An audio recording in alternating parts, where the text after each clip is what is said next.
Can I call conference to order, please?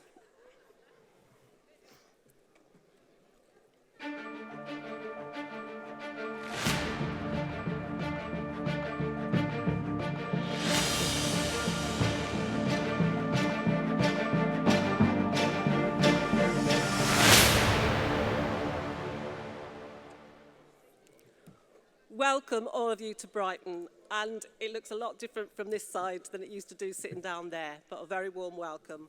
We will now move to the traditional opening of Congress, which is the banner ceremony. This year, London Region will be carrying the national banner. I call Congress to order for the opening ceremony. Please stand to greet the national banner parade.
Thank you, all of you. Well done, because it's not easy carrying those heavy banners. If you'd like to take your banners to the side.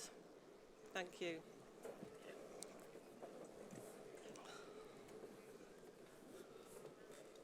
It's a video now, isn't it? Have you not got a script in?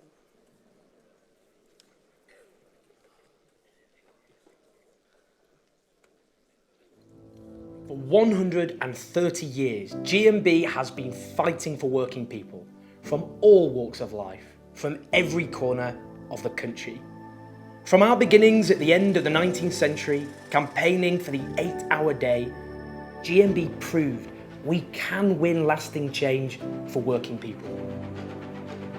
When employers said that they didn't need to fork out the money to spend on protective gear for workers in factories, shipyards and workshops, GMB said no, fought for change, and we won. When opponents said that a woman couldn't be an MP, let alone hold a ministerial position, GMB's Margaret Bonfield had none of it and became the first female minister in the Ministry of Labour. Margaret Bonfield became the first woman cabinet minister. Nothing was given to us. We had to fight for it every step of the way. GMB campaigned for the creation of our National Health Service, for job security, rights at work, and for holiday pay. And we won them all. After the world was plunged into turmoil in the Second World War, GMB played a role in the early stages of the United Nations Commission on Human Rights, so rights for all could be enshrined globally. We're standing on the shoulders of giants. Our predecessors fought for the minimum wage. 2 million people will begin to be released from poverty pay. The minimum wage started in 1999. GMB didn't stop there, and we haven't looked back since. Today, the battle for our members' rights continues. What do we want? Recognition! When do we want it? Whether it's fighting for workers in the gig economy, in the NHS or in manufacturing, we never give up and we never give in. Our commitment to build a better world is undimmed. GMB will continue to grow, we'll continue to build on our successes, and we'll continue to make the change our members seek and we all fight for every day. Together, we're building a 21st century union, and you're part of it. Welcome to GMB Congress 2019, everybody. I'm so looking forward to the days ahead. Whether this is your first Congress or you're back again, I know you're going to have the best week. So let's make this the greatest Congress yet.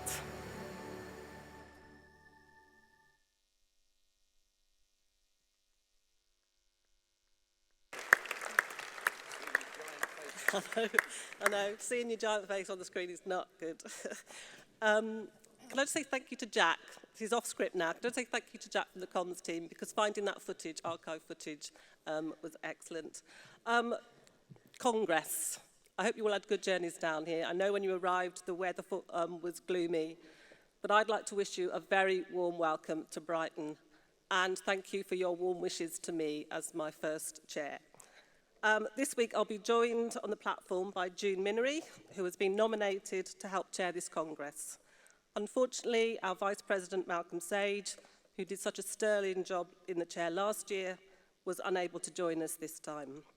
And I'm sure Congress will want to thank June for stepping into the breach, but also to send Malcolm our very best wishes.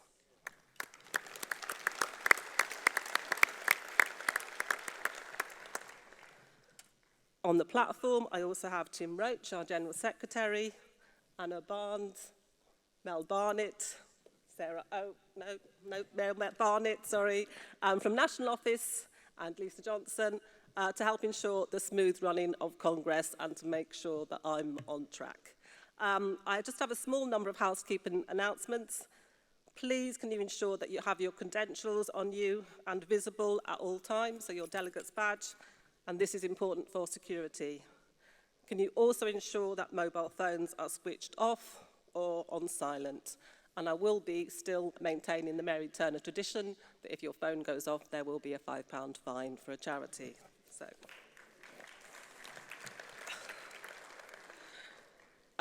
please can you also take a few minutes to familiarise yourself with the fire safety and evacuation proceedings, which are on page 4 of the Congress Guide. If a venue manager appears on the stage, that's probably not good news. They will announce evacuation procedures.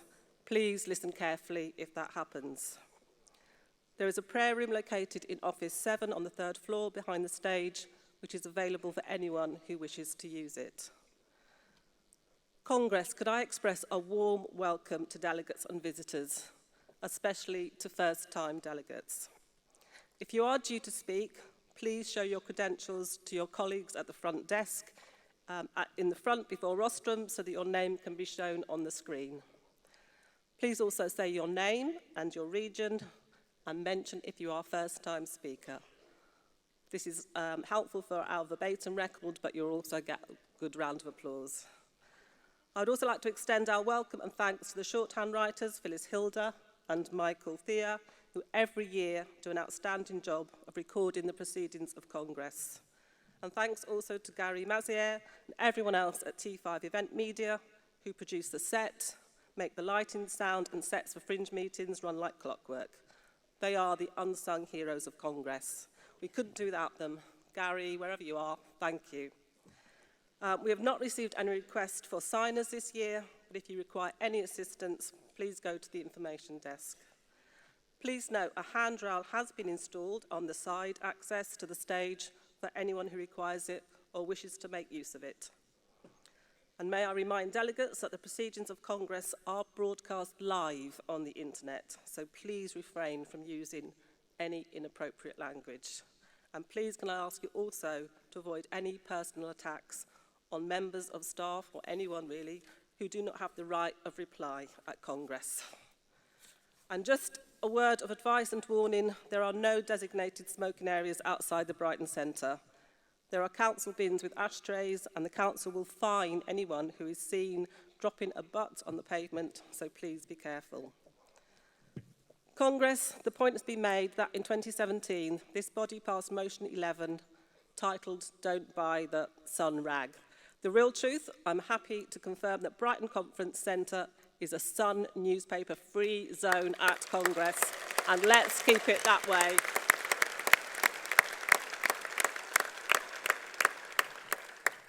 Finally, could I ask delegates to take a moment to check that you have these important documents with you? Firstly, there is the one-page delegate outline programme and order of business.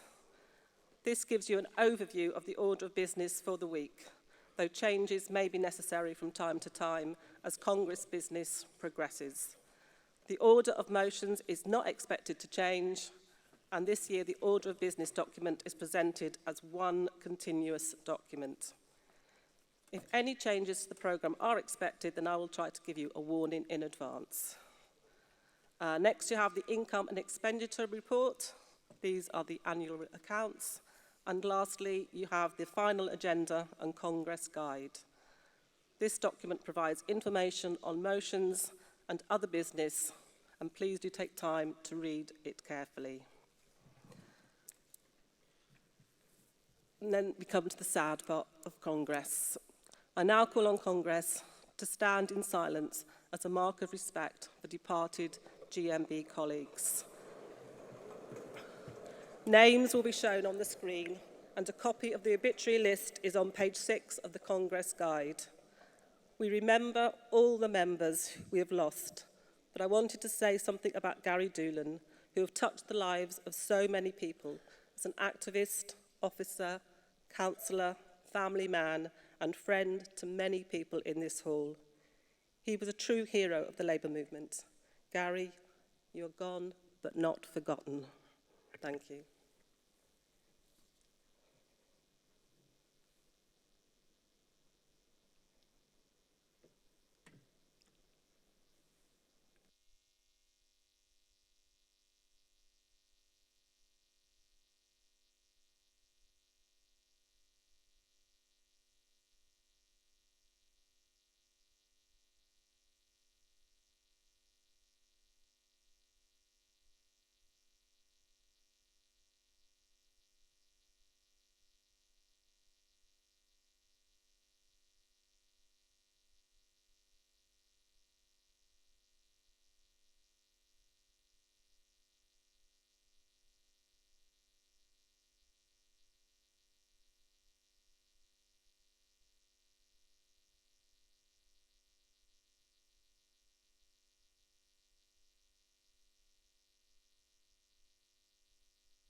Thank you, Congress.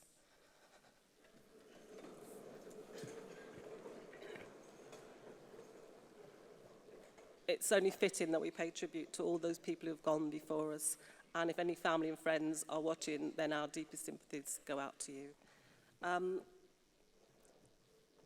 now going to ask Tim Roach to introduce a little item about the new Mary Turner book. Thank you.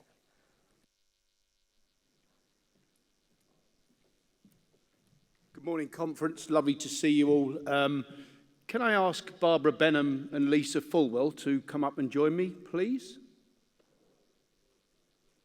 Come on, don't be shy. You never have been up to now. Where are you?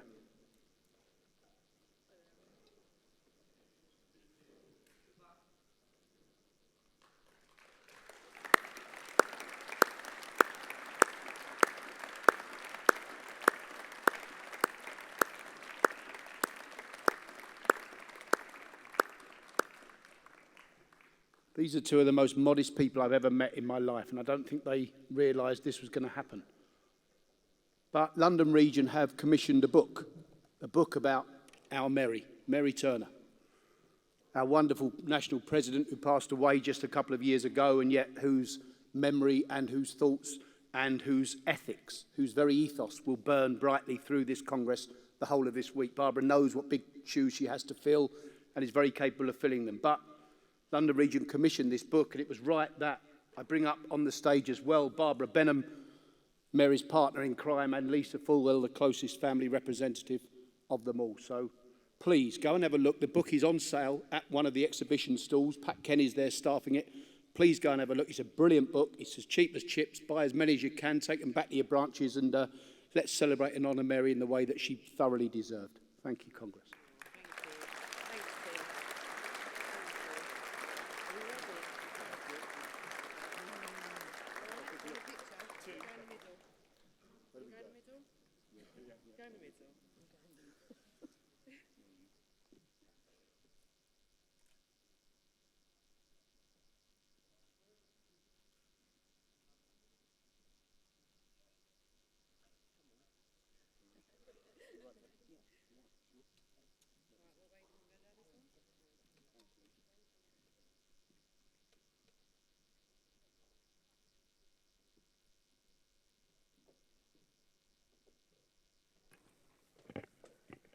Before moving on to tellers and standing orders, please could I ask that all regional secretaries notify the Congress office of any changes to your delegation. Thank you, regional secretaries. Tellers and standing orders committee. The names of the regional tellers are on the screen, or will be on the screen. Thank you. All the tellers must remain in the hall whilst Congress is in session, and delegates must be in their allocated seats when a vote is taken. And can I welcome the general member auditors who will be supervising counting of votes. That's Dave Kempson, Birmingham, Charmaine Hyman, Southern, and Paul Gregson, Midland. So thank you. Then to see if you are eligible to vote, please look down at your Congress credential. If it says the word delegate on it, then you can vote. All others in the hall are not eligible to vote. So it clearly says delegate. If it says anything else, you might be in the wrong Congress, I don't know. Right, this is me. So now, could I congratulate Helen Johnson on her election as chair of the Standing Orders Committee for the 12th year. Well done, Helen.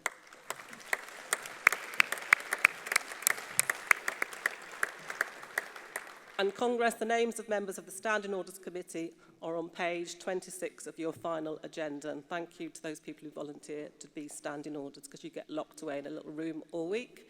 And thank you. So I'll now call Helen Johnson, Chair of the SOC, to move Standing Orders Committee Report number 1, which is on page 23 of your final agenda. President, Congress, Helen Johnson, Midland and East Coast Region, Standing Orders Committee Chair, formally moving SOC Report number 1. Before I go any further, on behalf of the SOC and everybody, I'd like to offer congratulations to Barbara for her first Congress in the chair.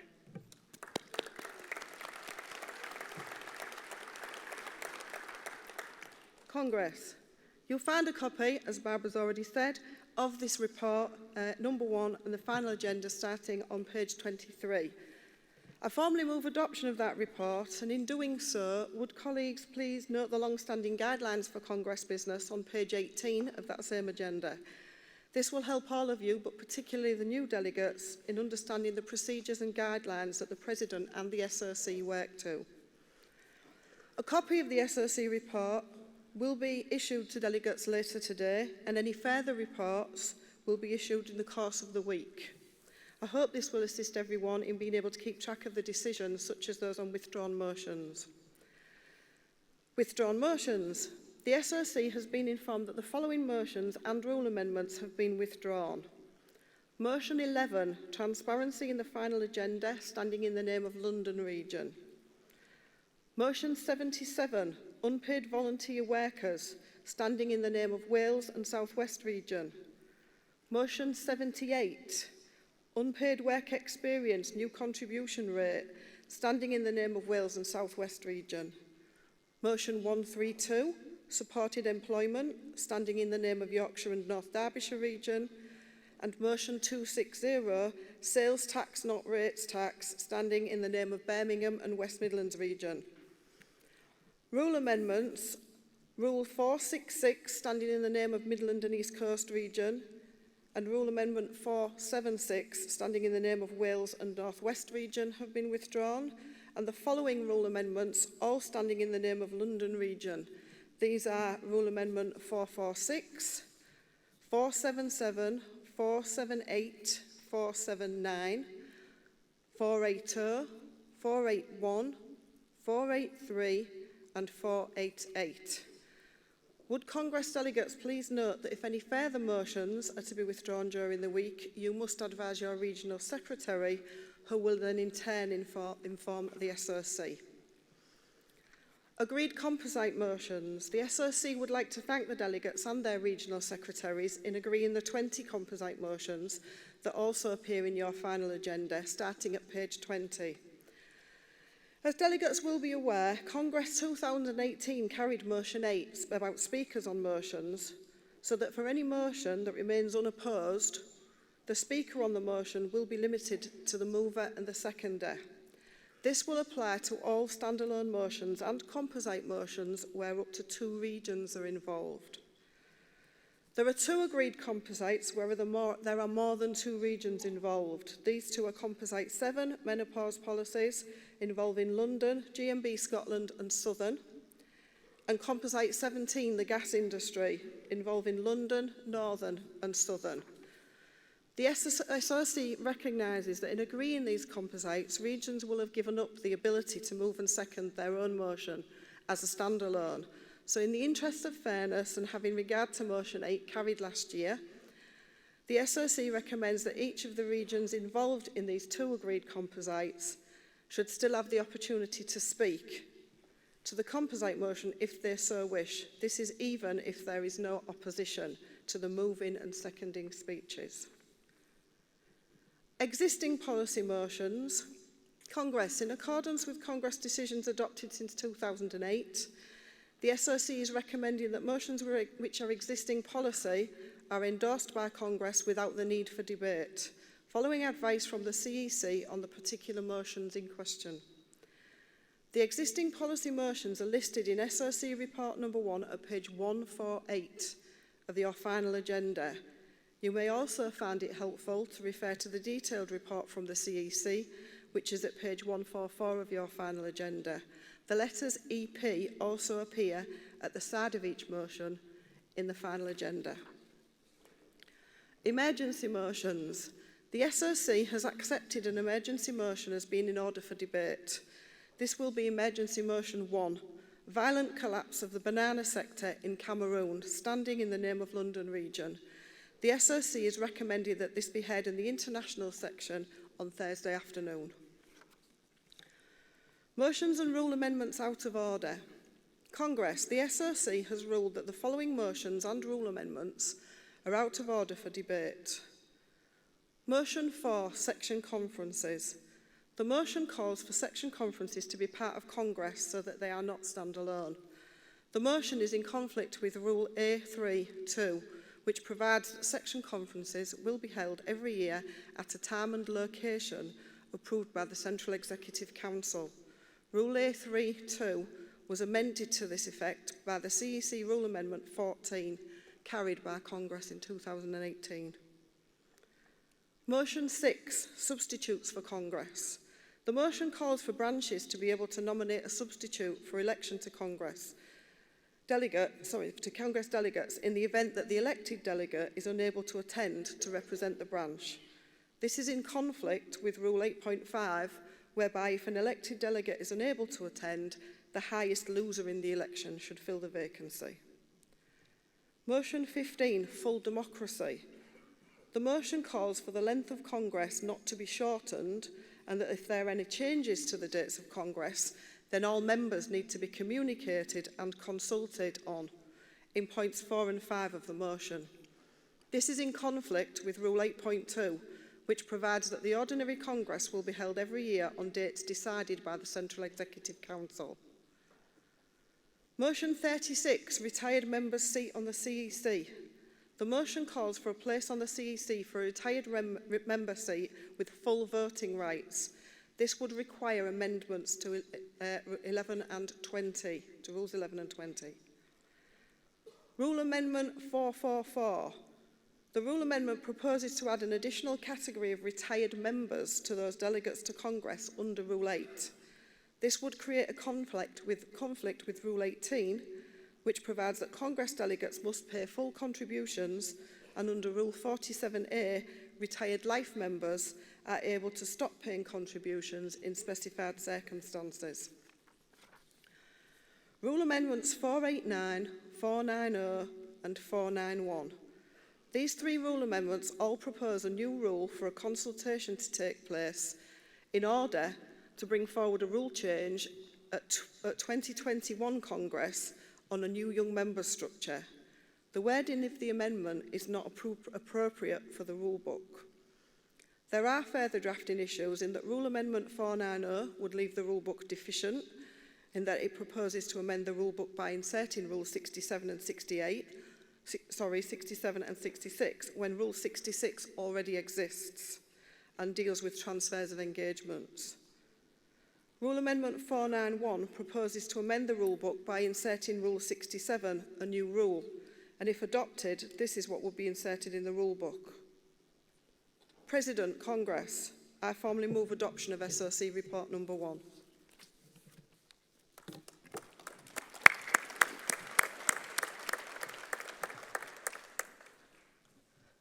Thank you, Helen. Is there any delegate who wishes... Sorry? Is there any delegate who wishes to speak on any of the SOC's recommendations? Do you want to come up?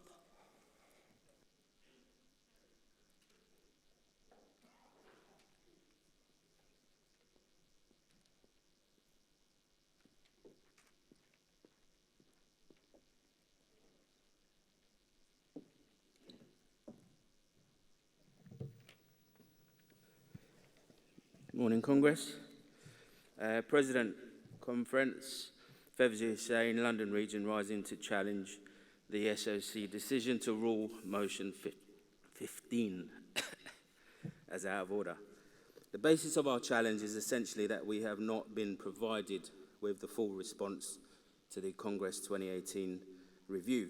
The CEC has confirmed that 7 regions responded. Only the SOC are in possession of the full responses, and to date have failed to share it with us, the regions and the members. So in the interests of transparency, we believe we have a right to see the full responses. It is positive that some of the recommendations the London region put forward have been put in place, but they must disclose the full responses. And we also challenge the SOC to confirm that it will carry on Mary's legacy not to shorten Congress.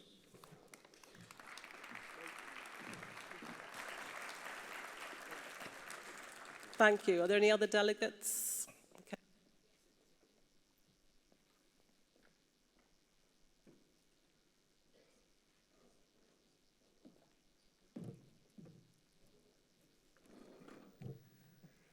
Congress delegates, Jan Smith, London Region, talking against the Standing Orders Report number 1, Resolution number 36.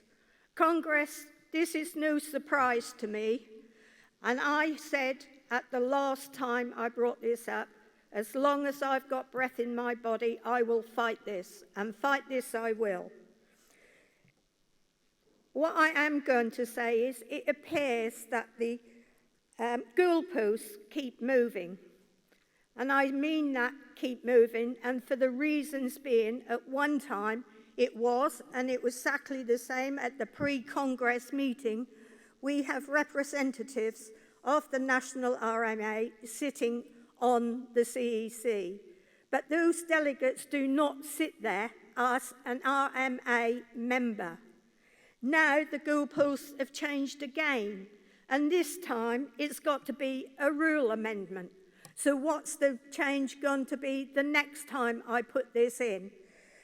I will remind the General Secretary when he stood at his hustings in King's Lynn, I asked him the question, what was his views of an RMA member sitting on the CEC? Had he any objections? To that he replied no. When he was elected, he told me to get the motion put in. Congress, please support motion 36. I move.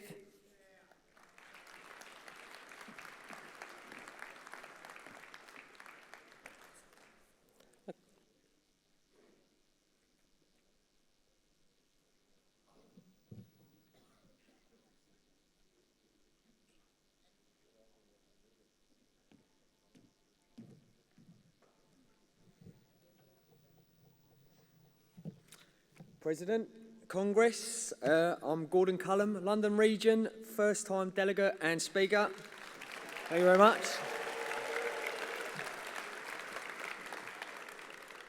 I'll be challenging GSOC on Rule Amendment 448 on Rule 8.5. Congress of the Union without support of the region. Our Congress is built on democracy, giving our members from the branches we represent a voice and real representation. I'm not here to be a substitute for solely my own personal opinion. I'm here to echo part of the organised working class, the GMB members in my area, whose motions and decisions have been collectively agreed to be put forward. Unfortunately, life happens, people get taken ill or have family emergencies. Now, wouldn't it make sense, instead of depriving the local branch their representation and go to a pool of people outside that branch, but to have an elected one from the branch itself? Our Cambridge area branch has over 3,000 members. Like every other branch, our collective will should be delivered by our elected representation. That's common sense, that's democracy. Please support. Cheers.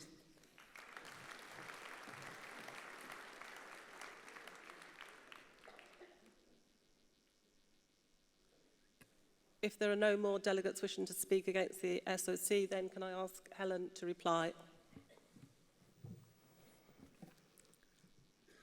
Helen Johnson, Midland and East Coast Region, Standing Orders Committee Chair, responding to the challenges to SOC Report number 1.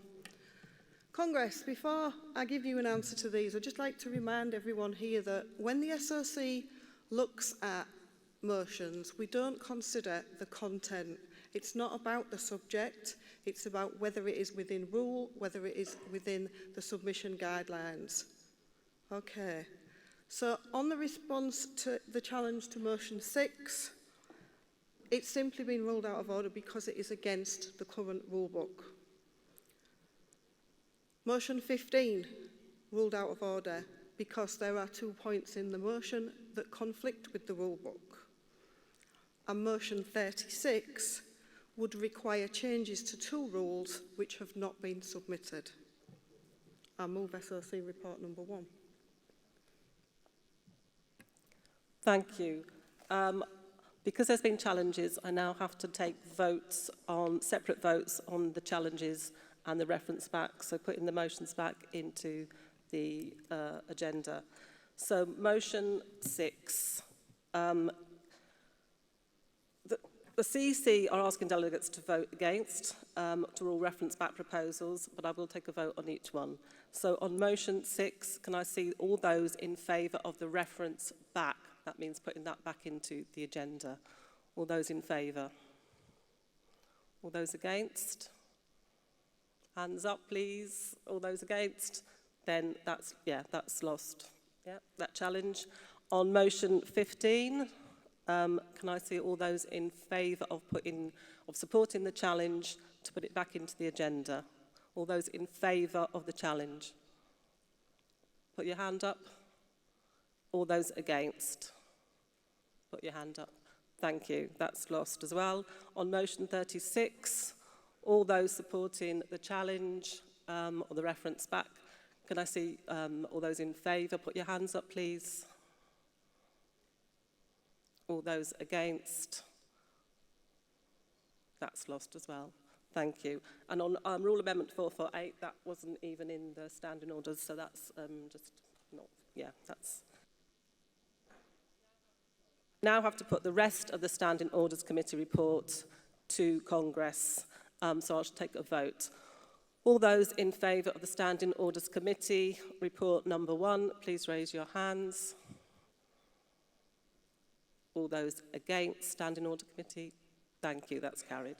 Thank you. Thank you, Congress. These are the rules that you have adopted for the conduct of Congress for the coming week. Thank you. Now I'm going to ask June to take the chair.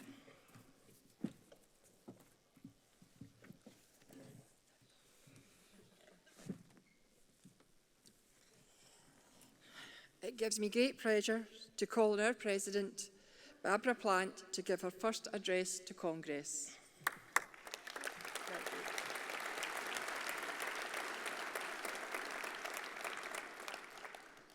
Acting Vice Chair, Congress, visitors. I think you can guess what I'm going to say. First time President, first time Chair.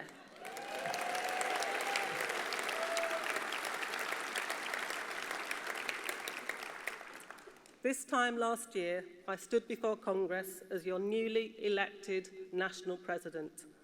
What an honour that moment was, and how quickly the first year has gone by. I made a pledge to myself that in the intervening year, from last Congress to this one, I would visit all regions of the GMB, and I'm proud to say that in April, I achieved that goal. I've crisscrossed the country and attended the Durham Miners Gala in Northern Region, and you can cheer if you want to, I don't mind. Northern Region, where are you sitting up the back? Regional Council in Wales and South West. The Branch Activist Week in Yorkshire and North Derbyshire region. Yeah, I know, see? I can tell the troublemakers now, can't I? Pride in London region. Two women conferences, one in Birmingham and West Midlands region, and one in North West and Irish region. A New Year's social in Midlands and East Coast region. Visited a whisky bottling factory and shipyard in GMB Scotland. And laid a wreath at the martyr's grave at Tolpuddle in Southern region.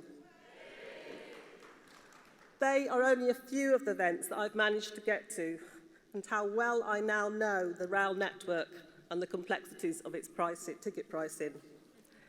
But firstly, I want to say thank you to the regional secretaries, your PAs and your staff for your invitations and your hospitality, and please do keep inviting me.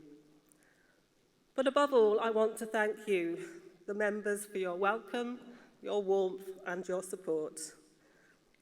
You have treated me as a friend. You have shared with me your stories, told me your personal hopes and fears, and voiced how you want to see us as a union grow and improve. For all your kindness, your trust, your honesty, your commitment and hard work, I truly thank you. We are one trade union, one GMB family. In 2004, I experienced that GMB family spirit for myself. In April that year, my home was gutted by a house fire. My youngest daughter died from smoke inhalation, and we literally had nothing other than the nightclothes we escaped in. I would therefore publicly like to thank my branch and its officers at the time, my region and GMB as a whole, because somehow the word got out about the situation I was in, and suddenly GMB branches from across all regions were donating small amounts of money so that my family and I could rebuild our lives and our house. I still have the letters from all the branches that sent me sympathy and support. There isn't a long history of trade unionism in my family. My parents were both working class Tories who didn't discuss politics much at home. But they did give me a love of reading, and I found my own values through education, which is why I'm a staunch believer in lifelong learning. They did, however, share stories about their childhood growing up in the 1920s. My mum would tell me about how her dad, a London docker, would go to the docks each day and wait to be picked for work. If he wasn't successful, then he would spend the rest of the day in the nearest pub, spending money that the family didn't have. My dad would tell me about how, as a child growing up in Poplar, East London, he would be carried at night from the room they rented in one house during the day to the bedroom they rented in another house around the corner, and then how the legs of the beds would be greased to prevent cockroaches climbing up. Both those descriptions are from some 90 years ago, and you would have hoped that those practices and that level of poverty would have ended.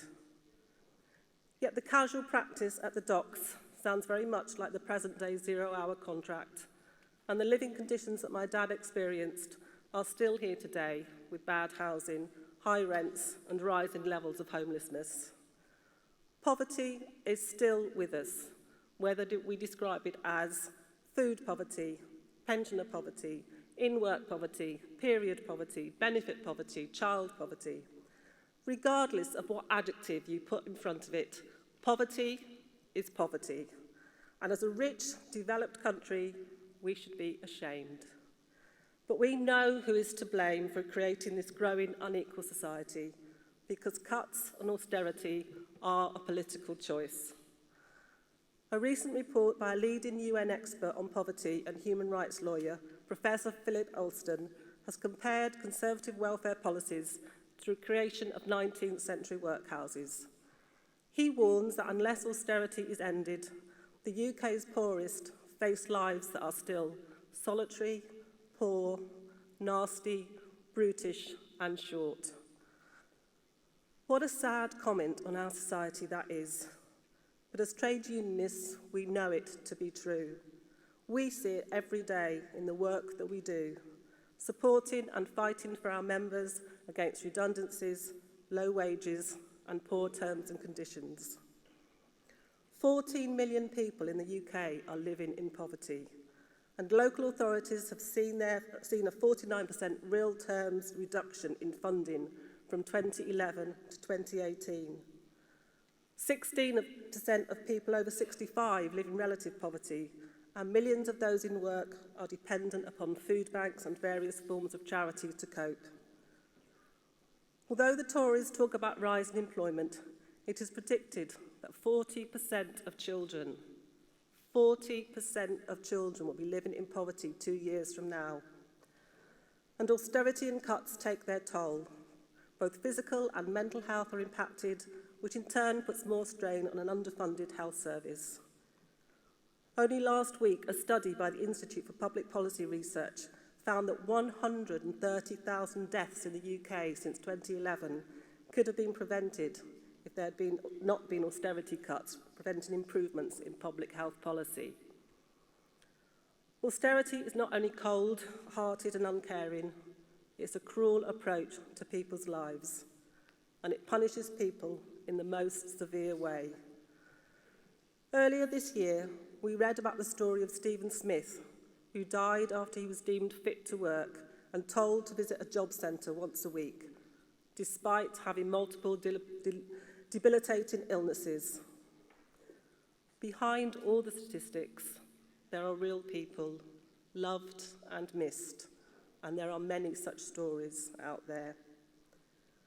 130 years ago, East London gas workers came together to form a union, and today, as reps and activists, we are still doing what they started. It's the same fight, the same issues, the same values. We use our collective strength and voice to be agents of change for the better, because it's trade unions that redress the balance of power of employers and government, a power imbalance that has always existed. Ordinary people like you and me do extraordinary things every day, standing alongside working people, fighting to end exploitation and bring dignity and decency into people's lives. And sometimes we don't win, but we never give up that fight.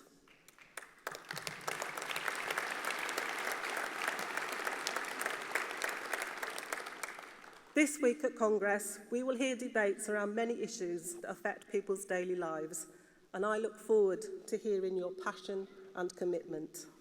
And a very special welcome if this is your first Congress as a delegate. And if you think you're nervous, then boy, just imagine how I'm feeling chairing my first one. So please be gentle with me if I get something wrong. All I ask is that speakers, you keep to the time limits.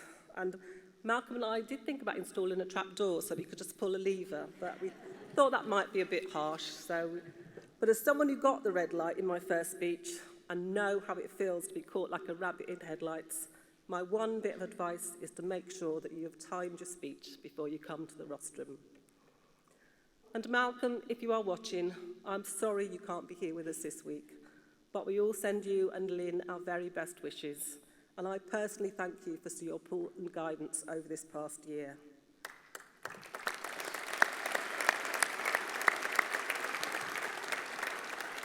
And thank you to June for agreeing to be Vice Chair at the last minute. And having spent time with June in Palestine recently, it will be a pleasure to have her alongside me. And thank you, Tim, for welcoming me as the new President and for being so willing to listen to our members' voices and new ideas. We both want to see a democratic, transparent, accountable, member-led campaigning union, but one whose structures are representative of our membership and our workplaces. And Tim, as trade unionists, we're always on the side of the underdog, yes? So I know that you were nothing more than pleased when earlier this year my team Crystal Palace beat Arsenal. Sorry.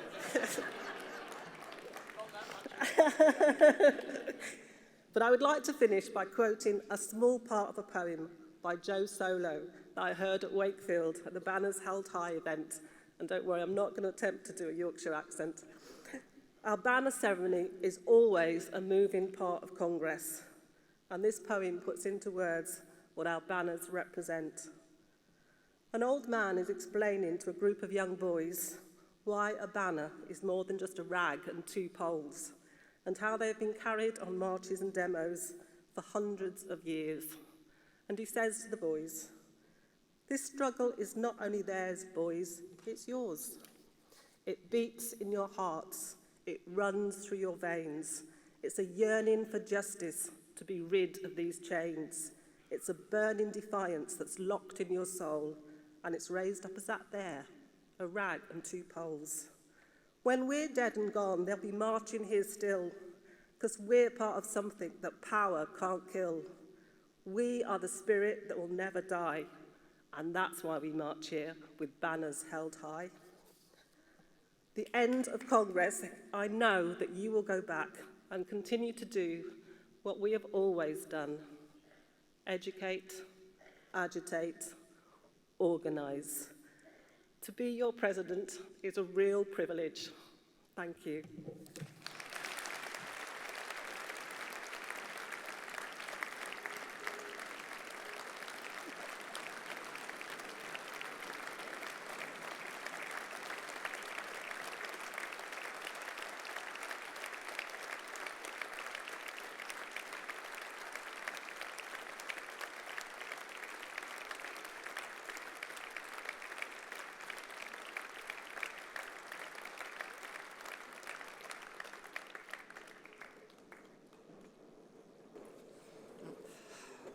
Thank you, Barbara, and thank you for your kind words. I now call on Mary Hutchison, the CEC member from Northern Region, to give the vote of thanks to the President.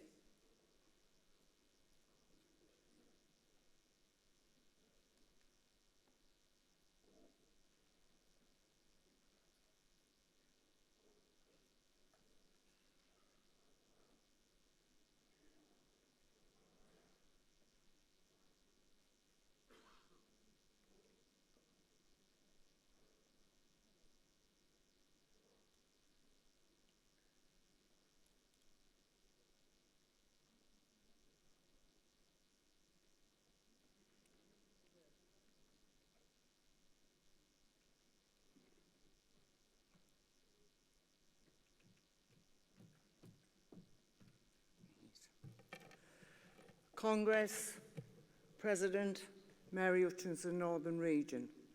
I've got to say I'm standing here and I'm totally surprised. As you know, I had a sad event myself this year. My husband died and I wasn't sure if I'd get here. So this, when they shouted my name, is a complete shock. So obviously I'm going to be short and sweet. I don't know Barbara that well, but I have been on the task force with her. And we're all pleased, including my own region, that she got the job to stand in for Mary, who, as you all know, will be a very hard act to follow. But I'm sure Barbara will do it her own way. And as she's shown us, as she's given her first, not speech to Congress, but our first speech to the Congress as the President of our great union. So like I say, I've got nothing prepared. It's a complete shock.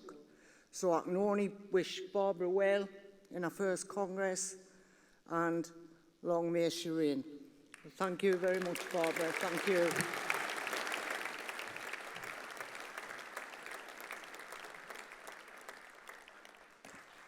Thank you, Mary. That's really kind of you. And short and sweet is fine. That suits me down to the ground. Colleagues, before we move on to our first debates, I would like to invite our first guest speaker to the stage. She's the new Labour leader of Brighton City Council and a long-standing friend of the union. And I've checked her credentials and she's a member of the GMB, so that's all fine. Congress, it gives me great pleasure to introduce Nancy Platts.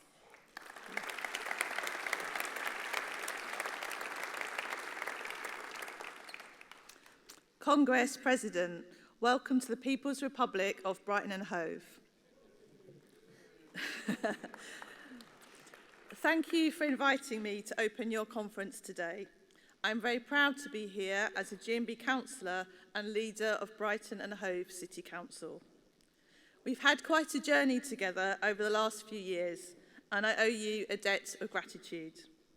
You have supported me through 2 parliamentary elections, my election to be a councillor in East Brighton, and now as leader of the council.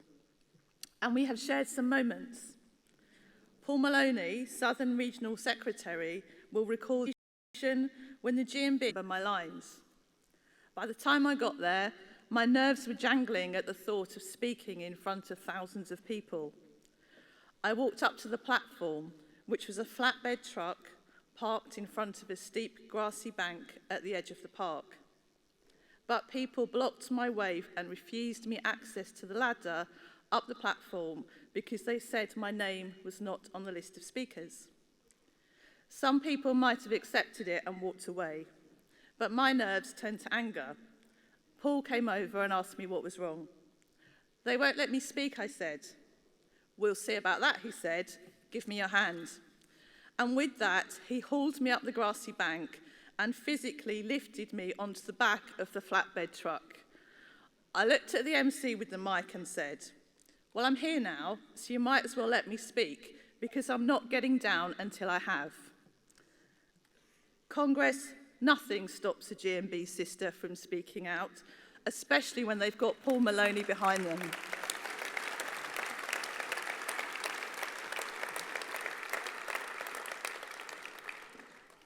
Determination is something we have in bucket loads here in the South. We never give up. If you take a wander along the coast going east, you will come across Telscombe Town, Peacehaven and Lewes. Considered unwinnable by some, we worked and worked. We door-knocked, ran campaigns and got involved in community events. In 2015, we got our first Labour councillor, just the one. So we worked some more. This year, we got 7 councillors elected in Peacehaven Town Council, 6 in Telscombe Town Council and 3 in Lewes District Council. This is the first time in 30 years we have had Labour representation on Lewes District. And one of those councillors is my very good friend and your very own member of GMB Southern Region staff, Christine Robinson.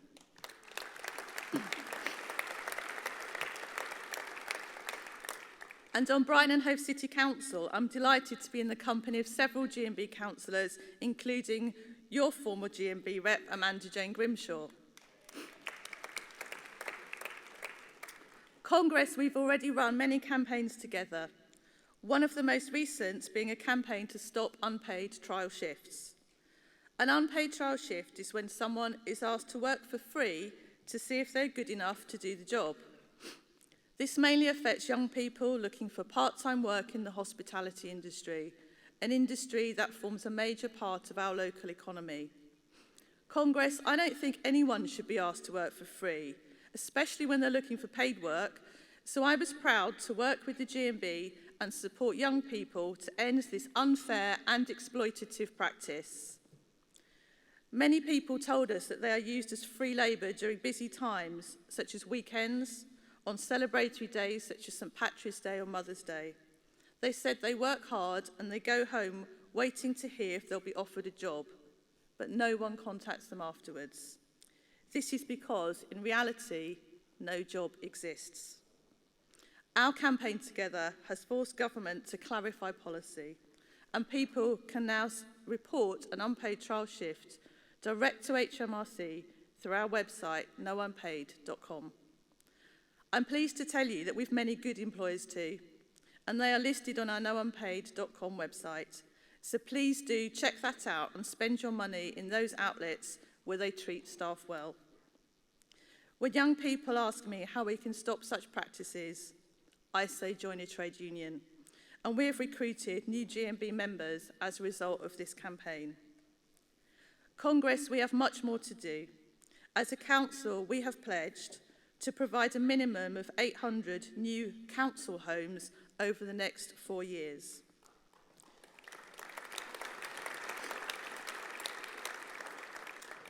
We will independently audit all outsourced services and see if we can bring them in-house. And we will defend the NHS and work to create a joined-up health and social care system. Our manifesto is bold, ambitious and socialist. It is a manifesto for the many and not the few, and I look forward to making it a reality with GMB members. I want to thank all of the GMB for their support over the years, but particularly Lisa Johnson, Paul Maloney, Michelle Gordon, Mark Turner and Gary Palmer. Now, before I make a presentation to the General Secretary, I just want to say thank you for choosing Brighton and Hove for your conference. Enjoy our city, we'll make you feel welcome. Thank you.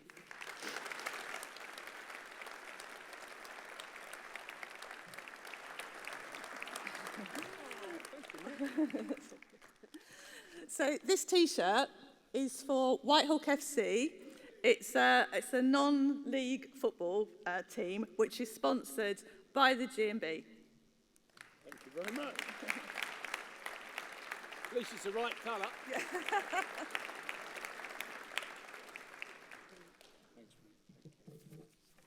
Nancy, just stay there because thank you for that and thank you for your hard work with GMB. But I think we've got a gift for you.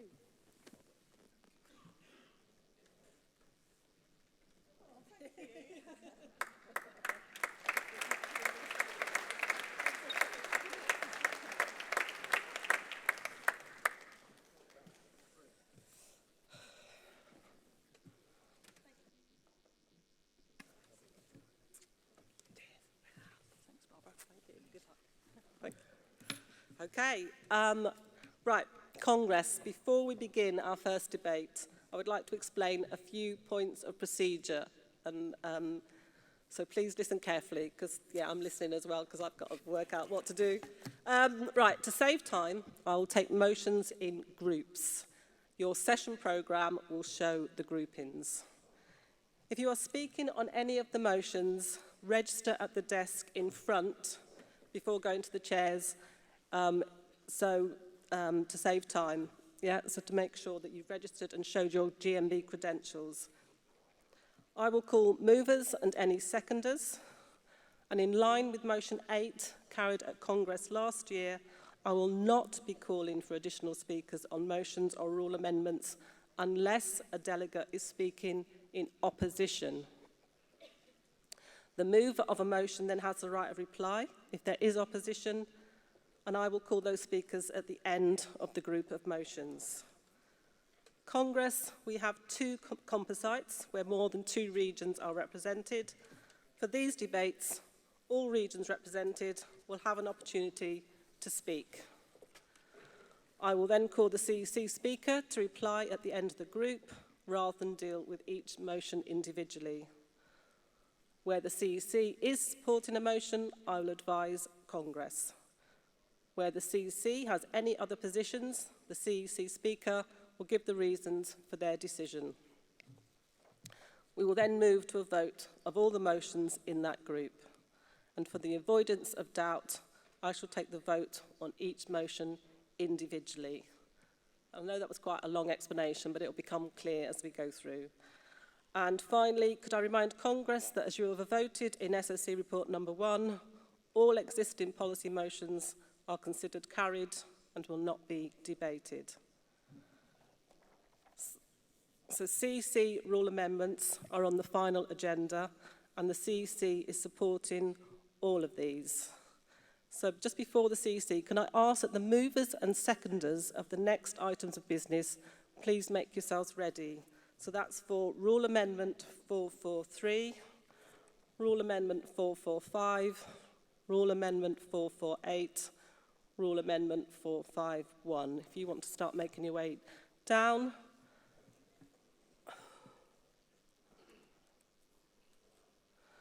So June, Minnery is going to move the CEC Rule Amendments 1, 2, 3, 4, 16 and 17 on behalf of the CEC. Thank you. President Congress, June Minnery, CEC, moving CEC Rule Amendments 1, 2, 3, 4, 16 and 17 on behalf of the CEC. CEC Rule Amendments 1, 2, 3 and 4 are tidying up rule amendments. CEC Rule Amendment 1 makes it expressly clear in rule that the President has to chair all Congresses, not just the one after the one at which they are elected, and also defines the term of office. CEC Rule Amendment 2 makes it expressly clear in rule that the Vice President deputises for the President in chairing any meetings in the President's absence. CEC Rule Amendment 3 clarifies the process of appeals received under Rule 35.15. These are referred directly to the CEC Appeals Committee by the General Secretary. The current words, if successful, suggest a veto, which does not exist in practice. CEC Rule Amendment 4 brings a process for electing section presidents into line with last year's Congress decision to hold section national conferences separate to Congress each year. The rule change ensures that section president elections are held every 4th section conference, not every 2nd, and preserves the 4-year term of office. CEC Rule Amendments 16 and 17 pick up from the CEC Special Report on GMB elections adopted by Congress 2018 and bring the rules governing the term of office of a General Secretary into line with legislation. At present, our rules are more inflexible than the law allows, so introducing some flexibility allows the Union to react to external circumstances and avoid unnecessary costs. The change means that the term can be up to 5 years, so that it could be less than 5 years if the incumbent and the CAC agree. This protects the post holder and also protects the union from abuse of the system. If CAC Rule Amendments 16 and 17 are adopted, they will come into effect immediately. Please support CAC Rule Amendments 1, 2, 3, 4, 16 and 17 for the reasons I have set out. Thank you.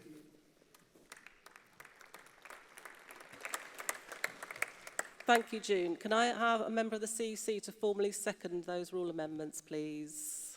Somebody shout out from the CEC. Thank you. Does anybody from the floor want to speak in opposition to any of these rule amendments? No? Okay, then I can go to the vote. So I will take CEC Rule Amendment 1. All those in favour, please put your hands up. Thank you. All those against? That's carried. CEC Rule Amendment 2. All those in favour of that rule amendment, please show. Thank you. All those against? That's carried.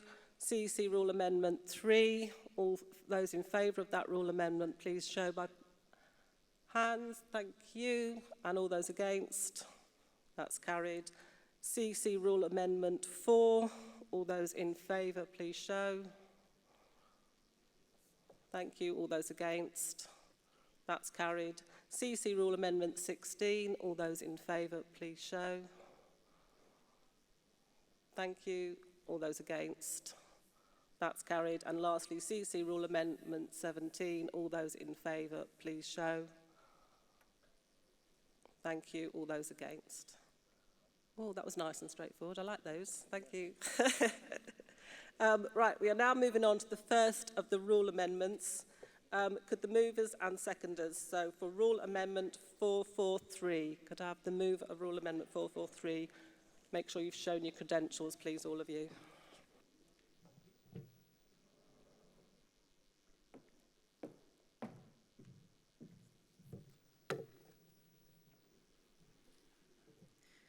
Sarah Hurley, London Region, moving Congress of the Union.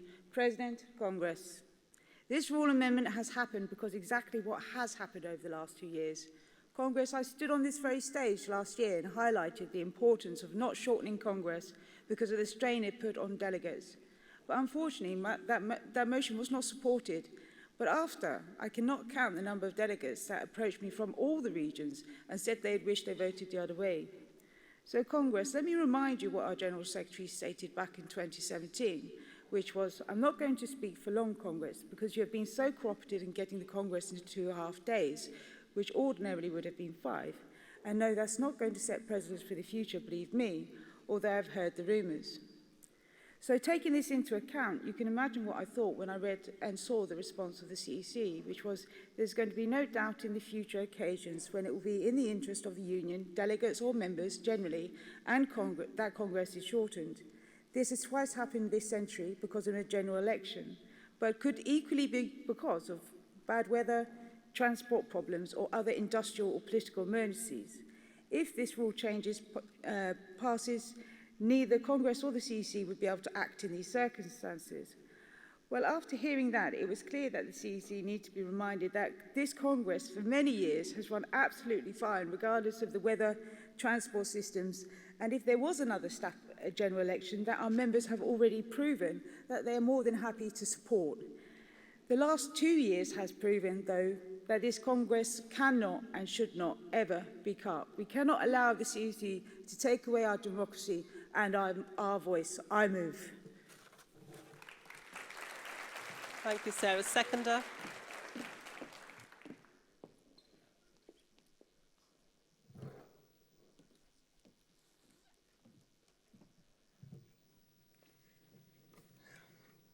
President Barbara, welcome. There's a lot of echo in here. I've known Barbara a long time and she's brilliant. Congress, Cathy Holland, London Region, speaking without the support of my region on Rule Amendment 443. I'll support what Sarah's just said. At last year's Congress, I feel we should ensure the rule book reflects some sense to future Congresses so that there is enough time to conduct proper business, allowing people, and especially new delegates, to be able to talk without feeling harassed, and ultimately putting them off attending future Congresses. And what made matters worse, the sectional conference was held in the middle, which confused everybody and didn't help. I second. Thank you, Cathy. I think you do have your thought of your region, though. I think you do, yeah. Can I call then on mover 445, Rule Amendment 445, please?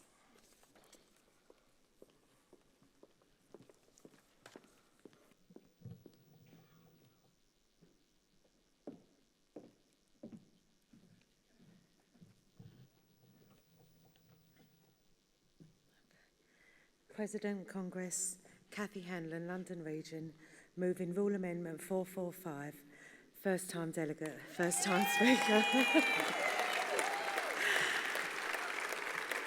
Congress, this is a straightforward rule change that we are proposing to change the date of the calculations of Congress delegates from using membership figures at the end of September to using those at the end of August.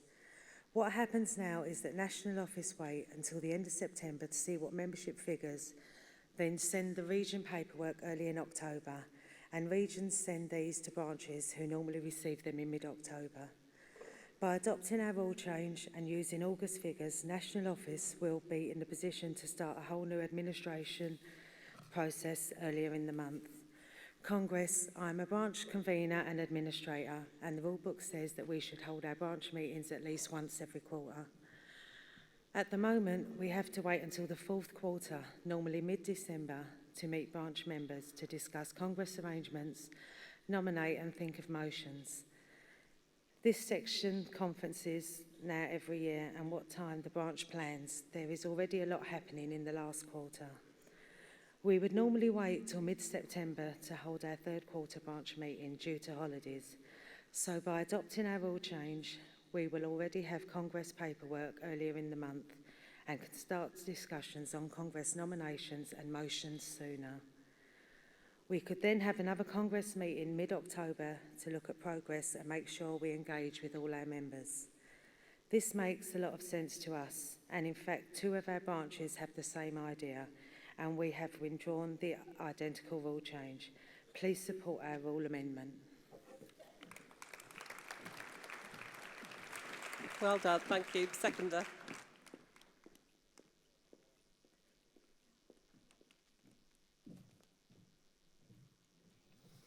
President Congress, Mary Goodson, London Region. As Cathy has just described, this is a simple change to Congress administration. No other rule needs amending, and we are not changing the dates for nominations for branches. Otherwise, we would have to also change Rule 8.5. We know that the reasons the CEC is opposing it is that we should try and use the statistics as close to the delegate nomination process as possible. This doesn't ring true, as with the new nomination process for 2019 section conferences in November, we are using March 2019 stats to determine our delegation size. That's 7 months difference. Therefore, using membership statistics as of the end of August for Congress won't have any impact at all on how many delegates a region can have unless region loses 1,500 members that month, which is highly unlikely. Congress, I'm a more experienced branch secretary and find that we have a lot of business to cover in the last quarter and think that the earlier we can send our Congress papers, the better. So why not start the ball rolling for Congress nominations earlier?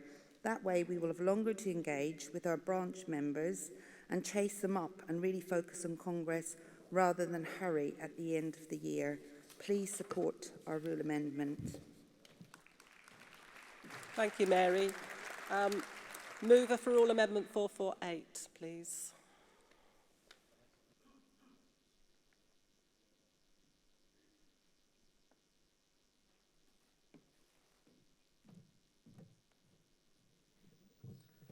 President, Congress, I'm Gordon Cullum, London Region, first time delegate and second time speaker now. So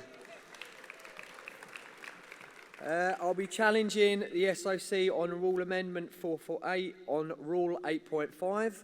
I'd just like to say whoever's doing the Twitter feed, that's a horrible picture of me, so can you do better this time, please?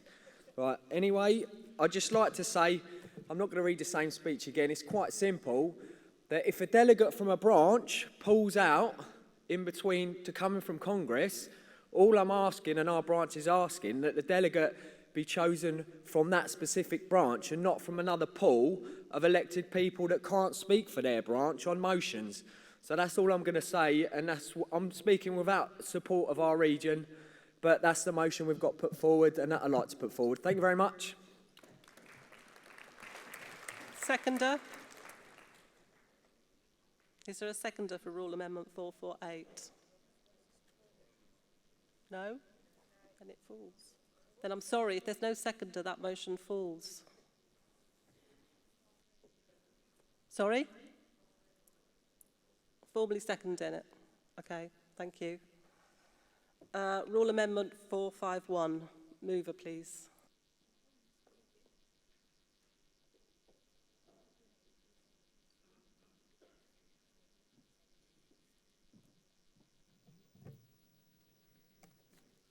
President, Congress, Vinnie Maudsley, North Western Irish, moving the business of Congress, Rule 9, Clause 4, lines 2 and 11.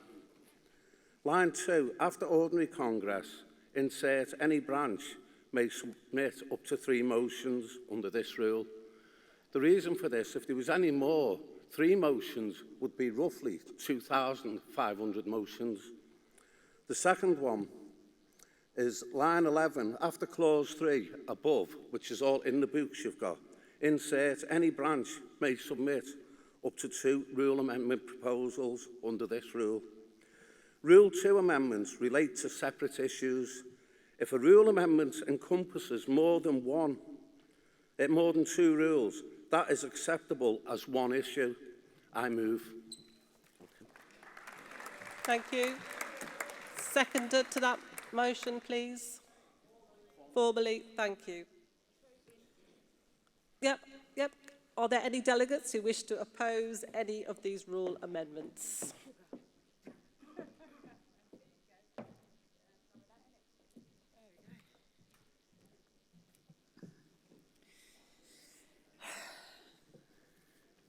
Sarah Hurley, London Region, opposing Rule 451, President, Congress.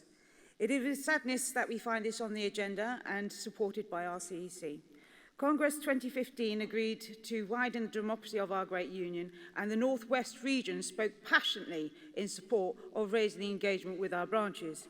This rule change is a massive step backwards. Other unions restrict the number of motions, but the GMB, thankfully, are not like others and do not dictate democracy to our members. We pride ourselves in being a member-led democratic organisation with the ability to allow our members to shape policy and direction. So what has prompted this and why now? There is no proof that this would result in less motions or benefit our union in any way. Once motions have been sifted, identifying existing policy, compensating and ruled out of order, a number of motions are greatly reduced for the final agenda. Also, how can we ask a branch that wants to put in 4 motions to decide which is the best 3 to submit? Why put this unreasonable pressure on branches? These changes would also restrict branches from submitting multiple rule changes, which may be required if amending consequential rules, just as we'd have to do for the SOC. This would leave the rulebook incomplete and open to challenge. It is also unclear whether these restrictions would also apply to the CEC. Colleagues, our late great President Mary Turner, who fought all her life to ensure that our members were at the centre of the union, spoke from this very rostrum saying that this is our union, and we must always speak to defend its fantastic democracy and ability to be a member-led. All branches should be encouraged to submit motions in line with our democracy of our union. We are proud to be a vibrant and democratic union, and we should give serious thought to this long-term negative impact such a damaging rule change would bring. Congress, please oppose this restrictive and damaging rule change. Thank you, Sarah. Does anybody else want to come in on that debate for Rule Amendment 451? John Stevenson, Yorkshire and North Derbyshire. Go on, louder. Thank you. Congress, President. This rule amendment, is so difficult to deal with that our region has made it a free vote. So I'm not speaking on behalf of the region, I'm speaking on behalf of the branch. We've heard some brilliant talk and speeches up to now. Barbara, yours was excellent, but you talked about democracy. Where is the democracy when you're stifling branches? What about the branches? What about the branches that have more than one section? There's branches large branches, you have all three motions, three rule amendments. What's going on? I thought that this was a member-led union. If we're starting to stop that, when did we cease to be member-led? I move that Congress rejects this rule amendment. Please follow. Thank you.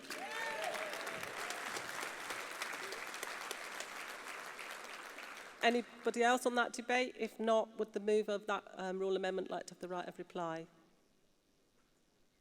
No? Do you want to exercise your right of reply to the opposition?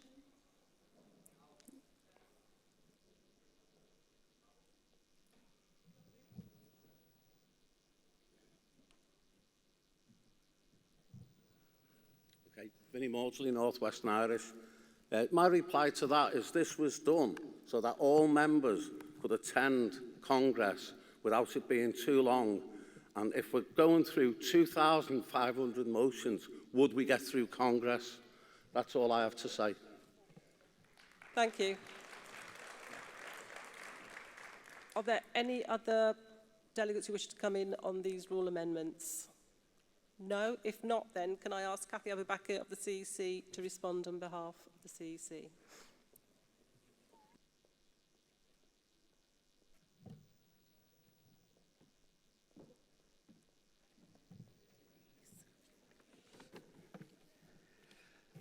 President, Congress, good morning. Cathy Abubakar, speaking on behalf of the CEC, responding to Rule Amendments 443, 445 and 448. Congress, Rule Amendment 443 seeks to make all future Congresses at least 5 days long, setting aside entirely the argument about whether we need 5 whole days for Congress. This year, the CEC has programmed 4.5 days. The problem with this rule change is that it ties the hands of the CEC and Congress itself. Twice this century, this Congress had to be shortened because of an unfortunate clash with the general election. But no Congress delegate objected because of the importance of these elections to our members. But there might be other reasons to change the timings, such as bad weather, transport problems, or some industrial or political emergency. This rule change would make it impossible for the CEC or Congress itself to alter the length of Congress, no matter how strong the reason for it. It should be opposed. Rule Amendment 445 asks that the membership stats used to calculate the size of a region's Congress delegation should be based on the August rather than the September figures. The CEC can see no good reason for this change. If anything, we should be using the most up-to-date stats available, not older ones. As a growing union, the later the stats, the more delegates we have. Please oppose 445. Rule Amendment 448 seeks to give branches the option to nominate a substitute Congress delegate. The CEC is asking for withdrawal because we think the current method of the region topping up delegations if necessary, works well and helps to ensure gender, minority, industrial and geographical balance in the delegation. We also think that the rule change, we also don't think that the rule change is workable because it doesn't specify how the elections would work. Would each nominee and their substitute be on the ballot paper, or would the substitute automatically join the delegation if the 90% quota for the delegates was not filled? If so, would we run another ballot for which substitutes were to be selected? Congress, we ask that this rule amendment is withdrawn. So, Congress, please oppose Amendment 443, 445, and we seek the withdrawal of Rule Amendment 448. Thank you.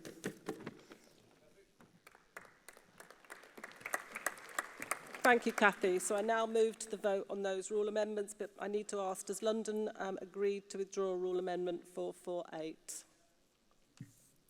Yes. Oh, thank you very much. So we were taking the vote on Rule Amendment 443. The CEC are opposing this, but I'm asking all those in favour of the Rule Amendment to show, please show by raising your hand if you're in favour of the Rule Amendment. Yeah, you're voting on the Rule Amendment. You're not voting on the CEC stance, you're voting on the Rule Amendment. All those against Rule Amendment 443? Okay, so that's lost, that Rule Amendment. Rule Amendment 445, the CEC are opposing this Rule Amendment, but you're voting on the Rule Amendment. This is your chance to say whether you're for or against. All those in favour of the Rule Amendment 445, please show. All those against? That's also lost. Rule Amendment 451, the CEC are supporting this Rule Amendment. All those in favour, please show. Can you put your hands clearly up, please? All those against? No, that's carried. That is carried. Thank you. Okay, so rule amendments. We're now moving on to union organisation. So can I ask the movers of motions 1, 8, 12, 13 and 14 to come to the front, please? And again, make sure as you come to the rostrum that you show the table your delegation credentials so they can put your name correctly up on the screen. Thank you.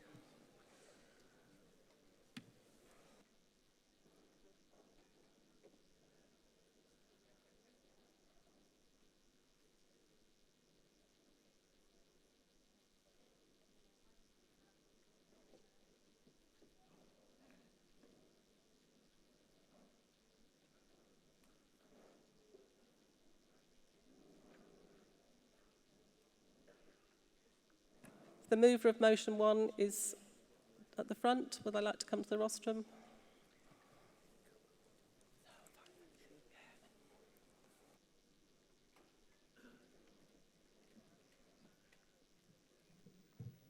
President, Chair, Congress, Vinnie Maudsley, North Western Irish, Liverpool City Council, Branch 1. Moving motion 1, timings of Congress. This Congress will always remain the body of the GMB with supreme authority.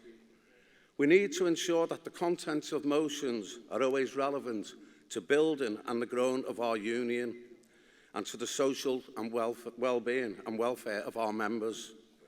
We also need to ensure that the duration of Congress is not such that it makes it difficult for working people to attend, particularly those who may have other caring responsibilities. In this day of mental health, that is actually growing, the amount of people that will have caring responsibilities, for whom a week away from home is out of the question. Congress therefore reaffirms that it is the rule that the CEC remains the body that sets the duration of Congress each year, taking the needs of all members into account. I move. Thank you. Seconder.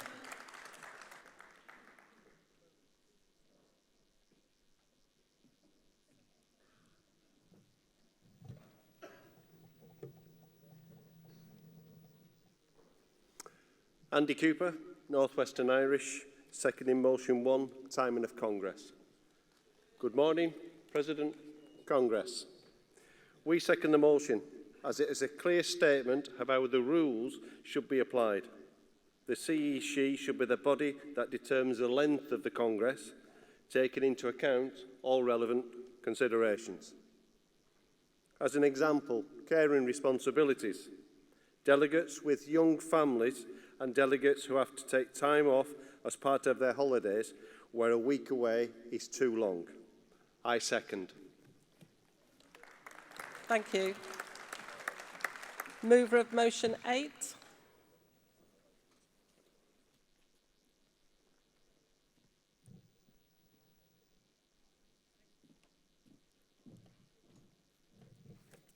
President, Congress. Mary Goodson, moving London Region, moving motion 8, empowering visitors to become Congress delegates of the future.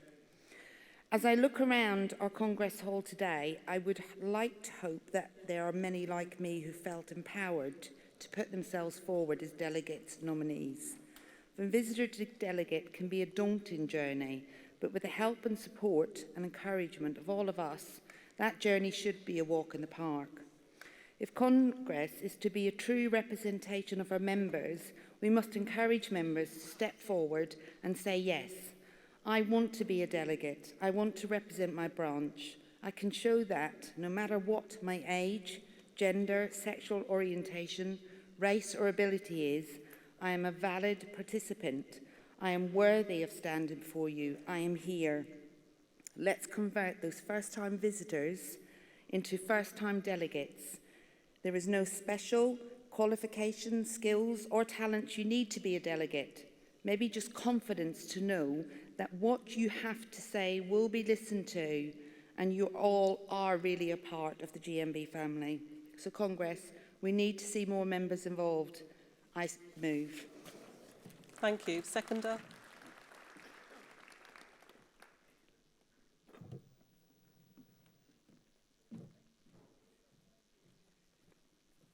Hello, Leslie Stansfield, London Region, GMB Hendon Branch, seconding motion 8, first time delegate, first time speaker. President, Congress. Members are the bedrock of our union. There is something quite empowering seeing democracy at work at Congress.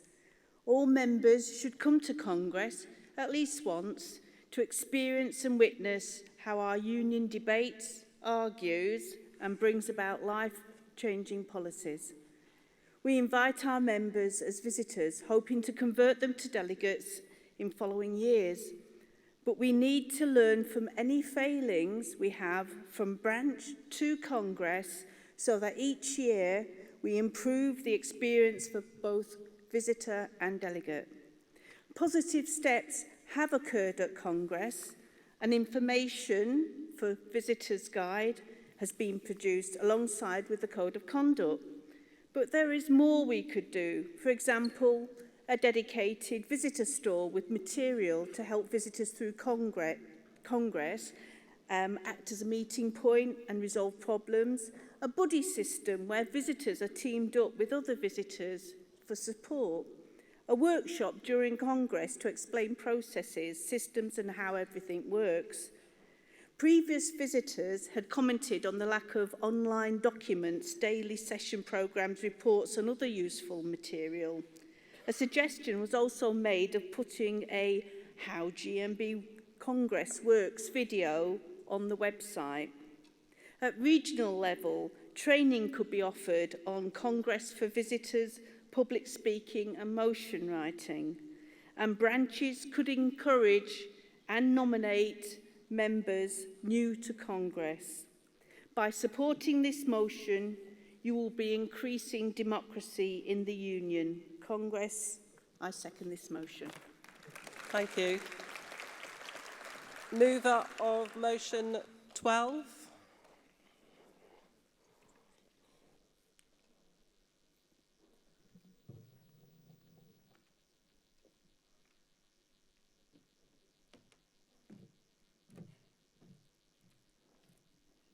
Evelyn Martin, moving motion 12. President, Congress. Evelyn Martin, London Region, moving 12. Yes, Congress, a full banner parade has always been part of the opening ceremony for many decades and has been a traditional way to start Congress, making all delegates feel proud to be part of the historical organization.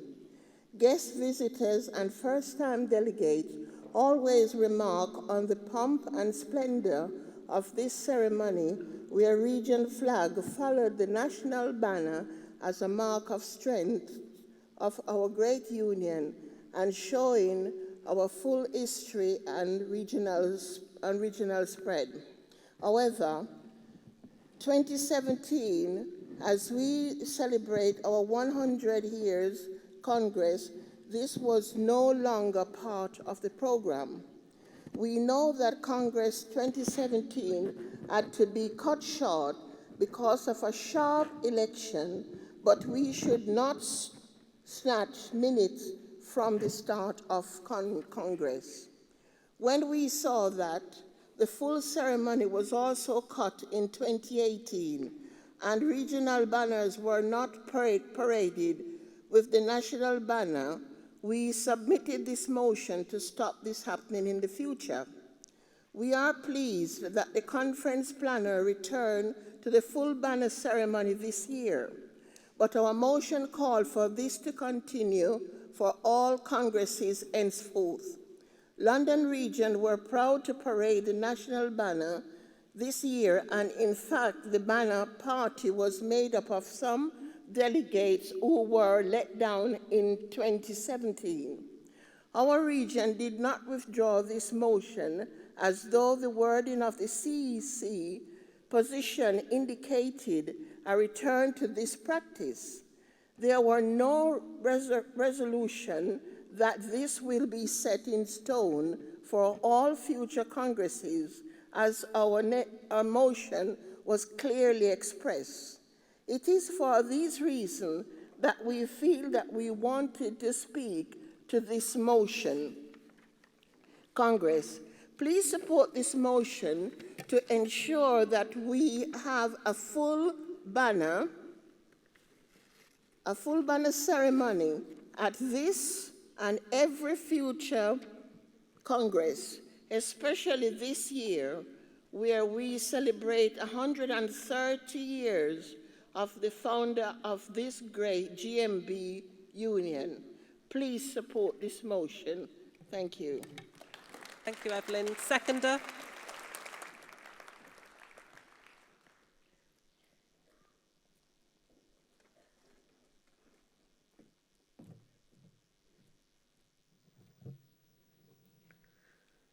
President, Congress, Jan Smith, London Region, seconding motion 12, the GMB banner.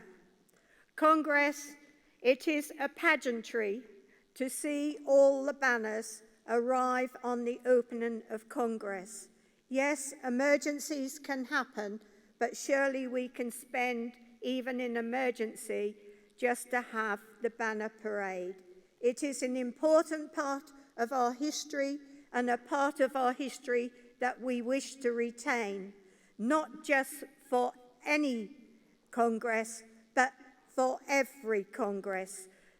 Evelyn has spelt it all out, and what a sad day it was on the 100 years when we didn't have a banner parade. Congress, please support that we have banner parade for every Congress. I second. Thank you, Jan. Mover for motion 13, please.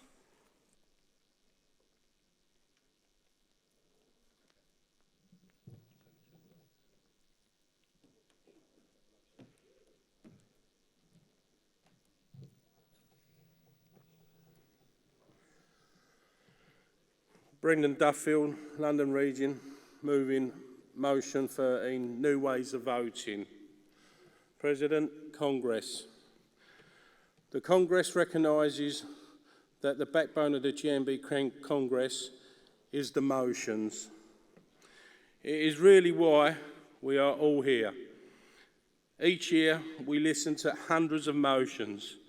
Sometimes we debate them, finally we vote on them. And we vote in the same way trade unions have voted for years, with a show of hands.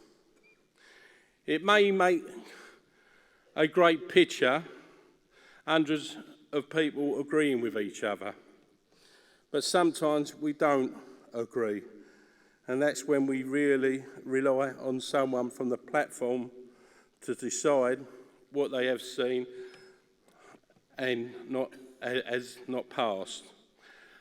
How accurate is a human eye in these conditions? Last year, much of the room was more than sure that at least one motion which was passed should have not have done. The floor had an opinion, the gallery had an opinion, and so did the platform. And the first two seemed to be at odds with the third one. A year on from this uncomfortable event, we call on the Congress and the GMB as a democratic union of the 21st century to implement a form of digital voting. All the acrimony of 2018 could have been avoided with a simple remote control voting mechanism. In a moment, we would have had an accurate result. Over 15 years ago, I sat in a room with hundreds of council workers from the borough of Barking and Dagenham. The borough managers gave us a primitive held hand voting device, similar to what you would change the channel on your TV. Then they asked us questions, and several occasions they were completely wrong. And attempted occasional to predict the outcome. That's what they wanted to do, to predict the outcome. And on several occasions, they was completely wrong. Allowed to vote without intimidation, the workers gave their opinion. We are supposed to be a democratic movement, but we are also supposed to have an opinion, and we are not sheep. If we were all sheep, then we would be no point in voting at all. Democracy, like justice, has to be seen to be done. Electronic voting is quick, reliable, and provides statistics. It is the way for the Union in the 21st century to go. Congress, I move. Thank you, Brendan. Seconder.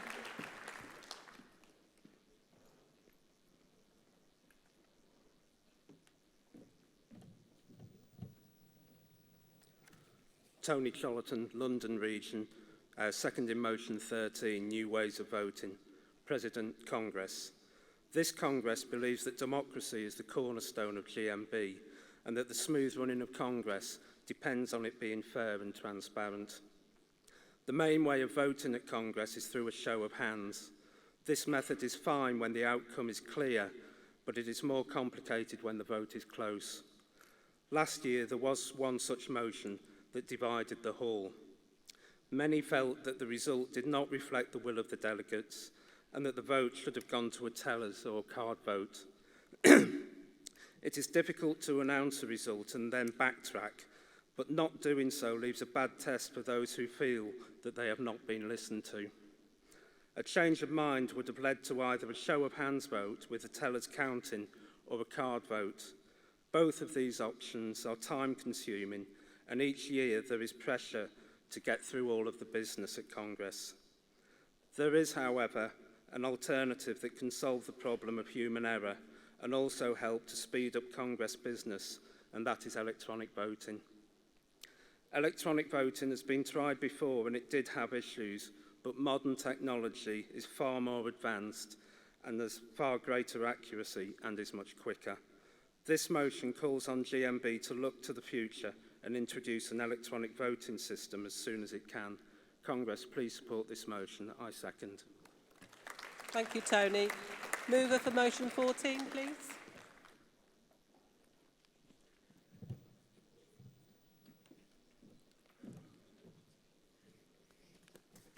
President Congress Mary Goodson, London Region, moving motion 14, safety at Congress. Our Congress is the most important event in the Union's year.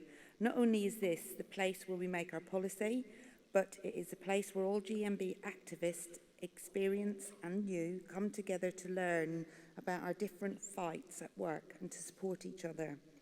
It's an incredible welcoming place, and many of us make a massive effort to welcome new delegates, to catch up with our union brothers and sisters and to show the support we can.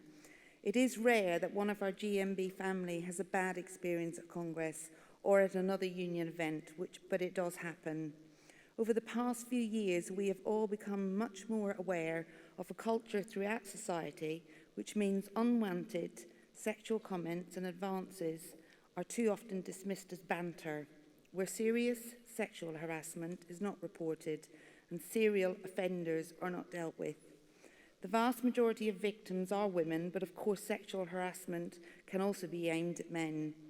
In 2018 survey, 68% of women in the UK said they had experienced sexual harassment in their life. And the TUC survey, 52% of women had experienced sexual harassment at work.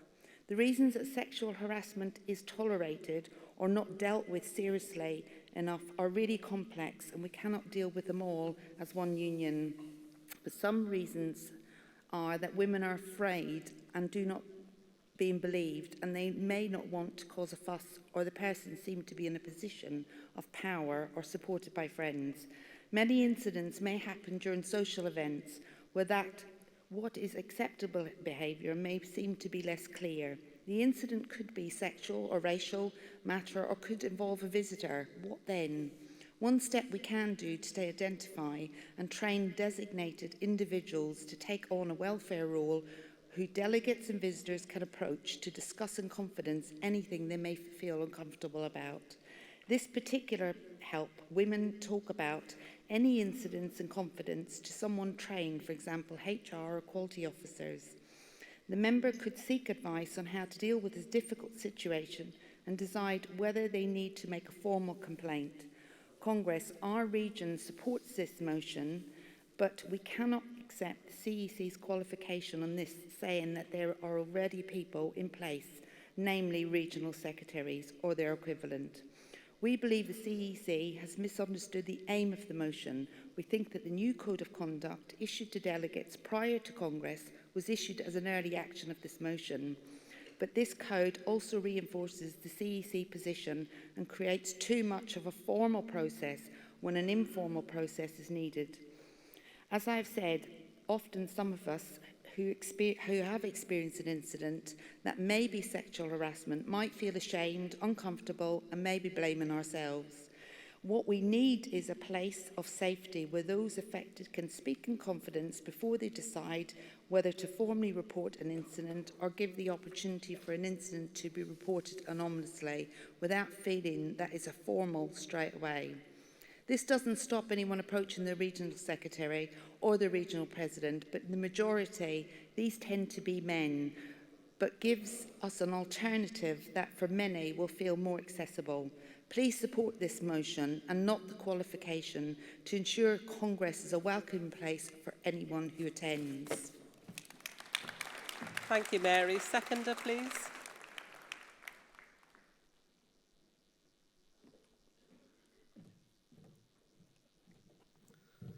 Tony Chollerton, London Region, second in motion 14, safety at Congress.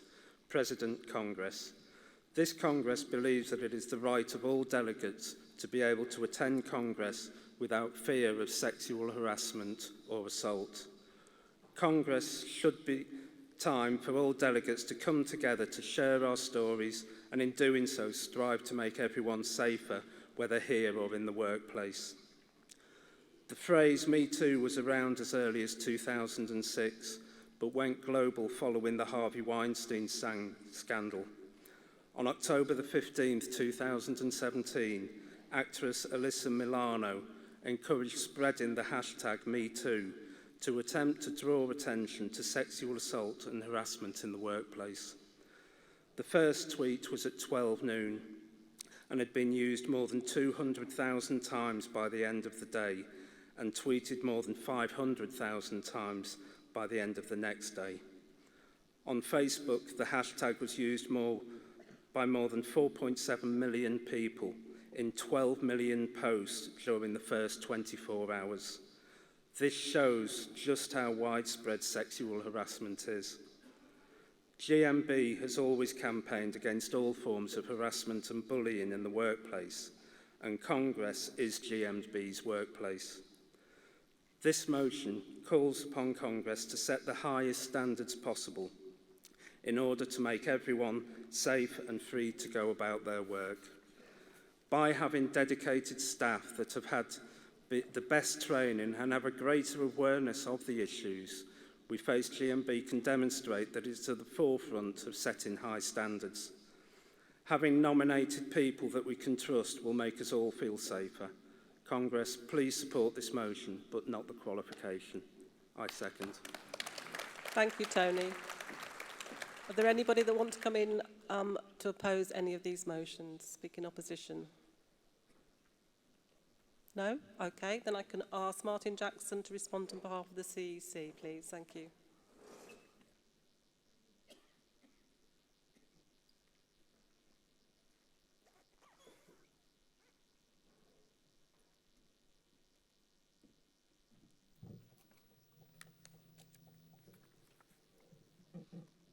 President, Congress, Martin Jackson speaking on behalf of the CEC on motions 12, 13 and 14. Motion 12, the banner ceremony at Congress. The CEC is asking for this motion to be withdrawn. All regions can display their banner at every Congress. The Congress Working Party is responsible for organising the presentation of Congress, and they had already determined that we should return to the practice of one region carrying the national banner, followed by the regional banners as part of the opening ceremony banner parade. On motion 13, new ways of voting, the CEC is asking for this motion to be referred. The guidelines for Congress business as published in the preliminary and final agendas state it shall be within the discretion of the President to determine the manner of voting. And it's not accurate to state voting is only by show of hands. Procedures already allow for the teller of a card vote. The Chair of Congress has always acted in a fair and dispassionate way. Previous experiments with electronic information gathering at Congress have proved unreliable, and consequently systems were not considered stable enough to use as a reliable voting method. There are also considerable costs involved in providing electronic voting systems for over 400 delegates to use.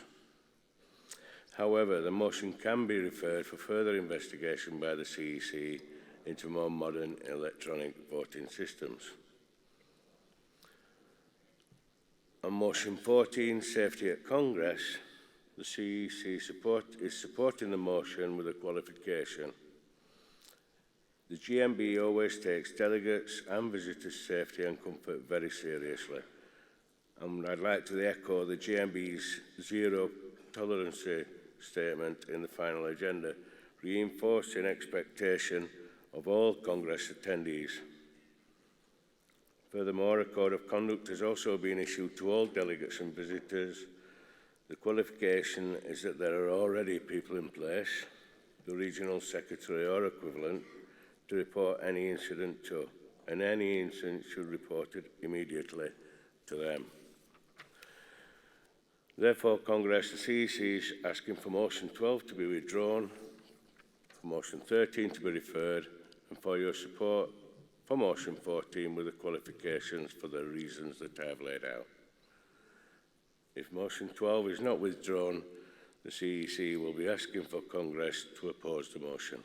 Thank you. Thank you, Martin. So can I ask, does London Region agree to withdraw motion 12? No? Okay, in that case, the CEC are opposing it. And just to clarify, on motion 14, you are not supporting the CEC qualification. That's correct, isn't it? Yep. Again, the CEC will then be opposing that motion. All right, I will now put those motions to the vote. On motion 1, the CEC are supporting, so all those in favour of the motion, please show. That's carried. All those against? Thank you. That's yeah, that's carried. Motion 8.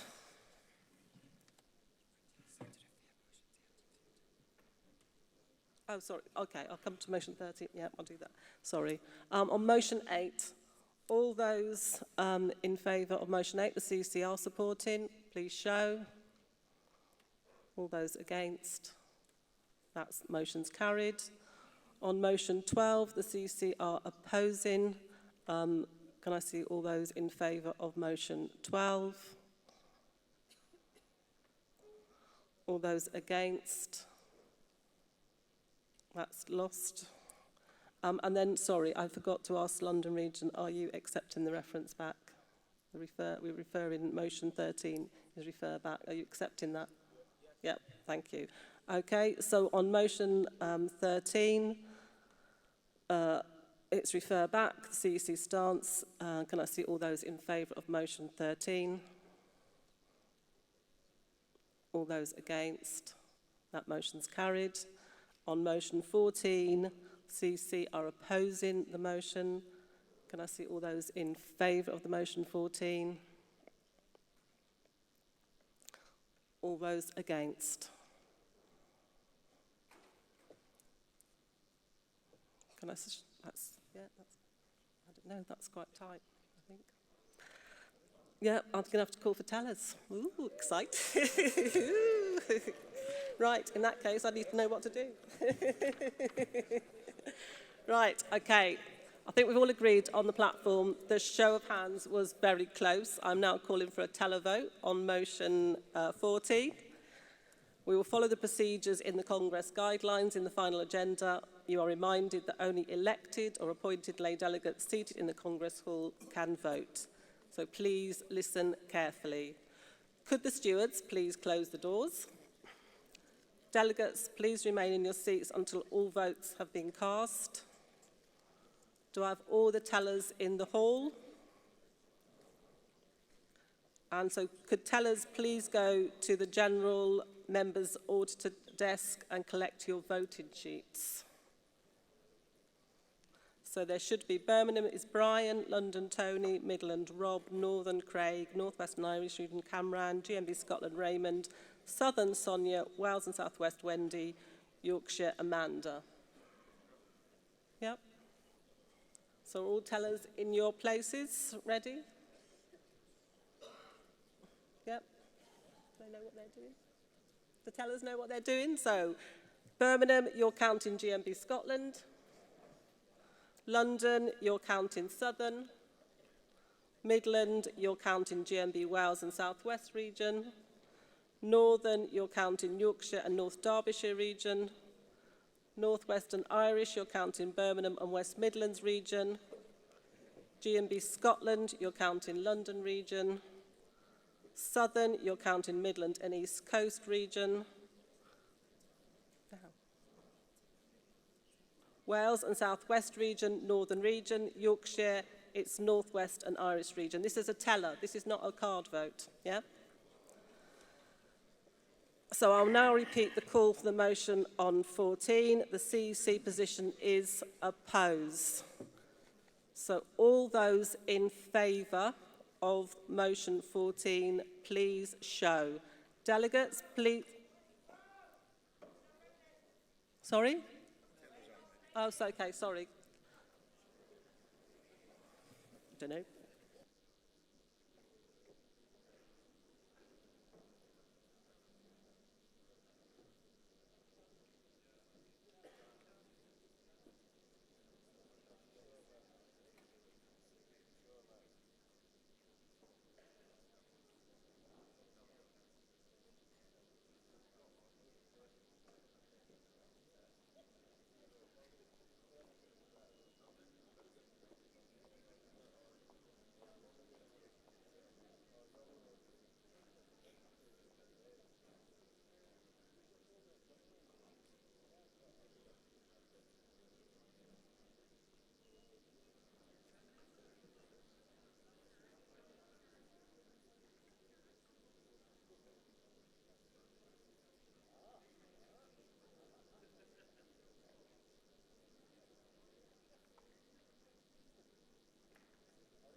All the tellers ready? No? Can I have a... Yeah? Yeah, are we all there? Yeah? Okay, thank you. So I'll now repeat the call for the vote on motion 14. The CEC is opposing. So all those in favour of motion 14, please show. Delegates, please hold up your hands and keep them raised until the teller has counted your vote.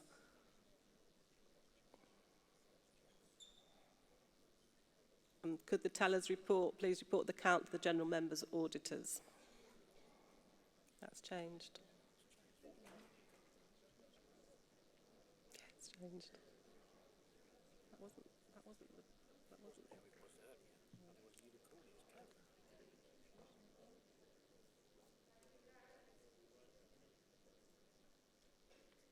So do they go, then do I do the against now?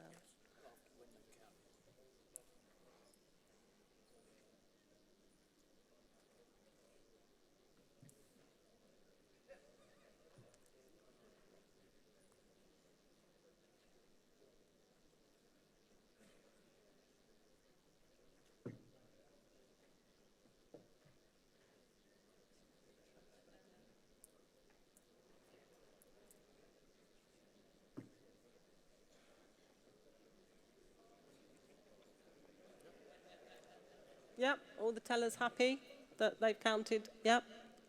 Okay, so all those against, please show. I think there's been a change actually now in voting, but... No, I still know, it's still close, all the back at Northern Region.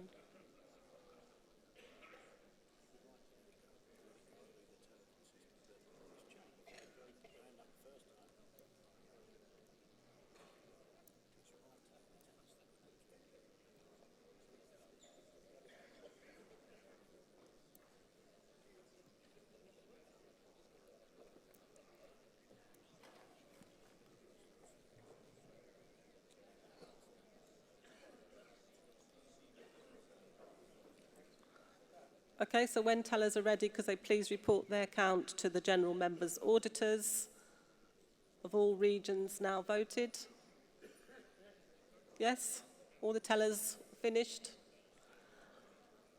Thank you, delegates. That was, when it first was voted on, that looked very close. So the televote is now completed.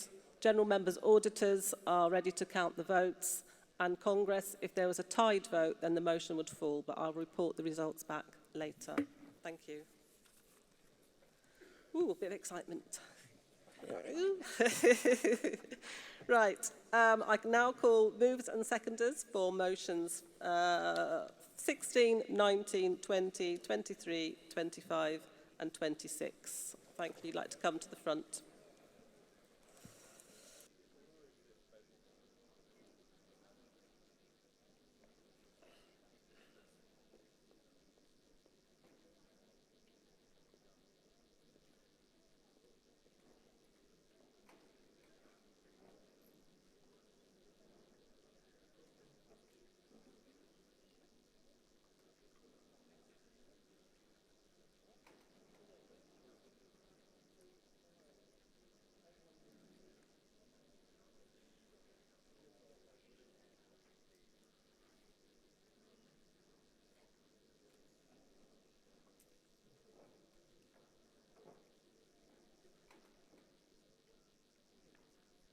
Have we got mover for motion 16?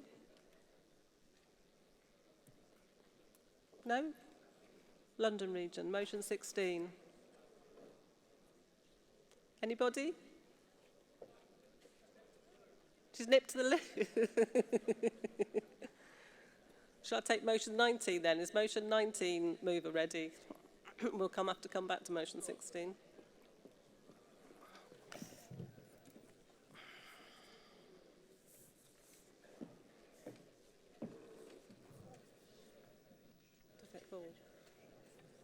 President, Congress, Brenda Carson, GMB, moving motion 19, complaints against members.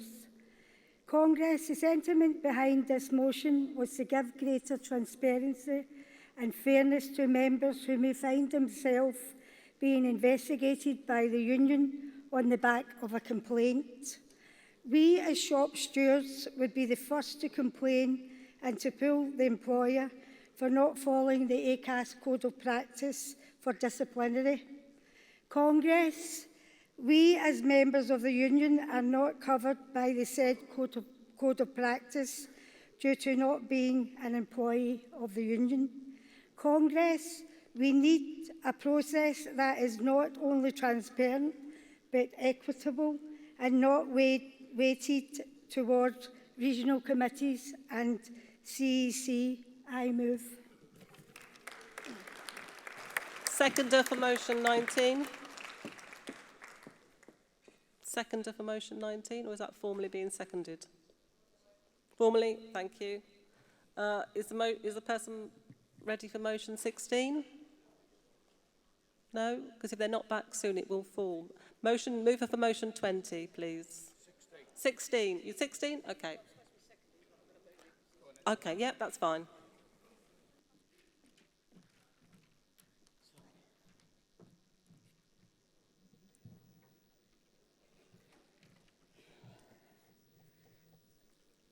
President Congress, Wendy Rees, London Region, moving motion 16, understanding the rule book. For a delegate to propose a new rule or to try and amend a rule is quite daunting. This is further hampered by the complexity of the rule book. Although many may understand it, to most it is not simplified enough. Please support this motion.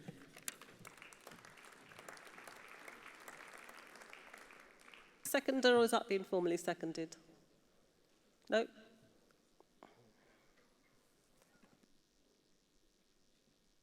You're seconding motion 16?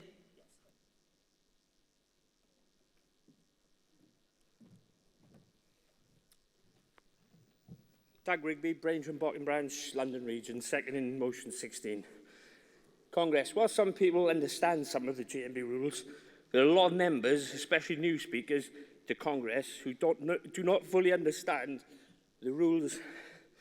They are still not in plain English. If someone wants to make a new rule or amend a rule, there may be other rules that cross over each other. They do not allow you to challenge or amend a rule. They are very difficult to find in the rule book. When a delegate submits a motion, they then get told it cannot be submitted as it may not be or could coincide with other rules. Congress, I ask you to consider looking into this. Thank you. Thank you, Douglas. Mover for motion 20, please.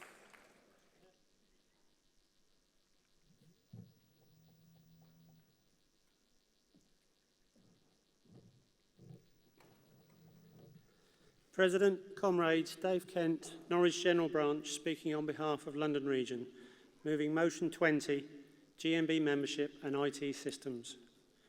Congress, GMB needs a membership system fit for the 21st century. High-quality information is vital in order to enable stewards, branches, offices and officers properly to organise members. GMB has made great strides in recent years to bring the system up to date, but more still needs to be done. 1.1 million workers in the UK have more than one job. A substantial proportion of those have more than two jobs. Our system doesn't identify those members with more than one job well enough. We run the risk that one or more members in a workplace may not get a vote in an industrial action ballot, simply because their second or third or fourth employment is not properly identified on the system. This would open up GMB to legal challenges and to dissatisfied members. Congress, this needs to be dealt with as soon as possible with full involvement of branches. Please support. I move. Thank you, Dave. Seconder for motion 20. Formally seconded, thank you. Motion 23, mover for motion 23.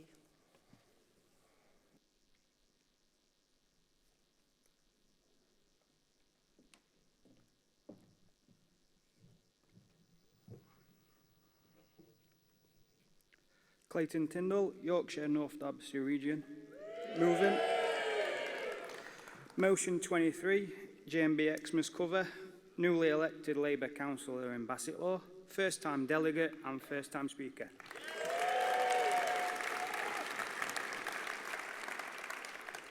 President Congress, this motion is asking that our union provides a skeleton cover service over the Xmas shutdown period. At Wilkinson's, we are organised, we have reps, we have branch secretaries who do a great job of supporting our members. With the support and training we receive from the union, we will continue to do that. We rarely need to call our officers for assistance with that day-to-day support that we provide, but colleagues, as we are all aware, most workers and many thousands of GMB members do not have those well-organised trade union structures in their workplace. Where that is needed, the case for some members, their only hope of getting support and advice is to contact their branch or their local GMB office. Like many of us, for many thousands of workers, especially in the retail sector, Christmas is a very busy work period, and without access to the support, members face struggle and challenges at work needed to be able to access advice. We are not asking for the union to force GMB employees to work over Christmas, far from it. We are asking that we put something in place to ensure that we, the GMB, are available for those workers who need our support over the Christmas period. We appreciate that we are not asking for something that may impact on the holiday break that our dedicated staff officers need and that they have enjoyed for many years. Again, we are not asking for that change. For example, a voluntary arrangement could suffice. CEC has asked for referral. We have no problem with that, but we ask that the union explores and finds a solution to the need to have some skeleton cover for those members who need it. That's all. Congress, I move. Well done, Clayton. Thank you. Seconder for motion 23.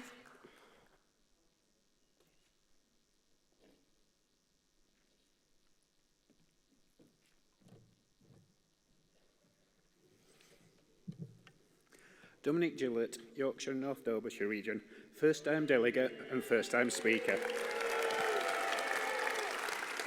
President Congress, I am seconding this motion in support of a change in how our union's membership is covered over the Christmas period, when times can be challenging for our members, especially in the retail sector. It is, after all, a growing area for the union and our busiest time of the year for those who work in it. Conference, as my brother says, whilst like Wilco's, we have workplaces organised and covered by conveners and reps, sadly, it is a matter of fact that we still have a huge number of members that do not have those support structures in place.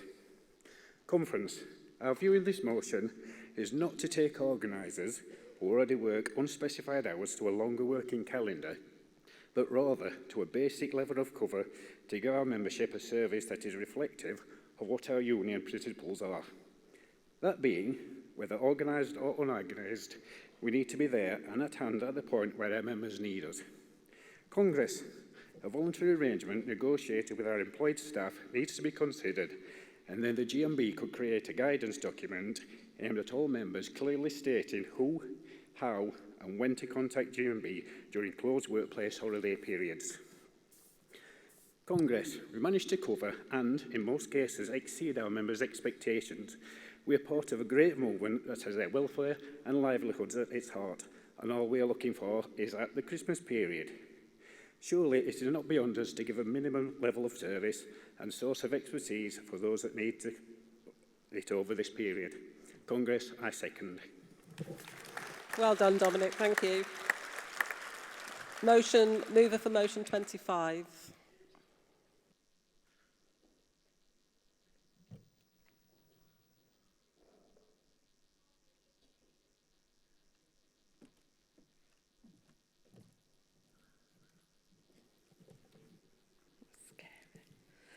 Recognise our shop stewards day. President Congress, Vicky Wass, Midland East Coast region, moving motion 25. GMB has a long tradition of recruiting, training and developing our reps. who voluntarily do outstanding work on behalf of members day in, day out in increasingly difficult times. Employers are making more and more difficult for these dedicated people to carry out the tasks that members need and expect by cutting facility time, denying time off, spreading malicious rumours and threatening disciplinary action on trumped-up charges. However, all these attacks do not dishearten our GMB army of reps. Oh no, in fact, it often strengthens their resolve and makes them more determined to do a great job for our members. So thank you, employers. Congress, we need to reward the dedication, and whilst reps may be thanked, if we're lucky, on occasion, we feel it's only right and proper that we formally recognise the outstanding contribution that they make to the working lives of our members and GMB on whole. The TUC Midland region holds an annual event that GMB and other sister unions can nominate reps for different awards and categories, namely the Andy Becker Union Learning Rep, Campaigning of the Year, Campaigning Rep of the Year, Communication Rep, Health and Safety Rep, Mary MacArthur Equality Award.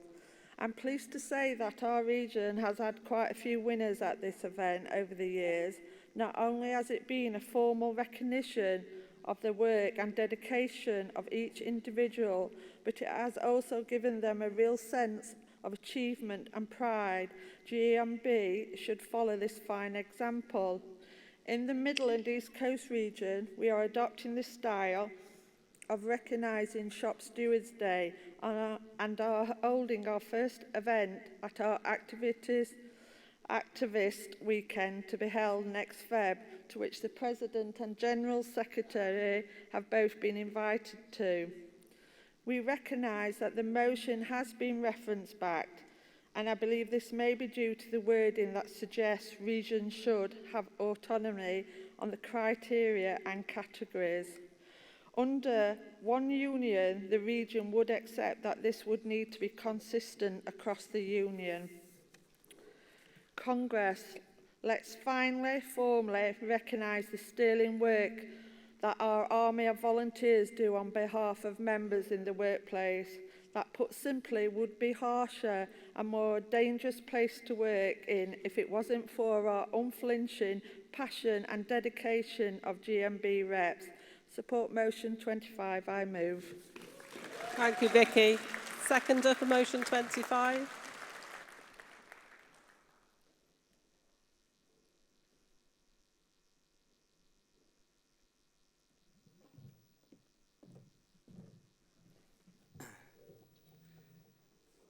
President, Congress, Matt Buckley, Midland and East Coast Region, seconding motion 25. Congress, GMB faces massive challenges now and in the future. Union density, the proportion of employees who are members, has fallen by half, and collective bargaining coverage by 2/3.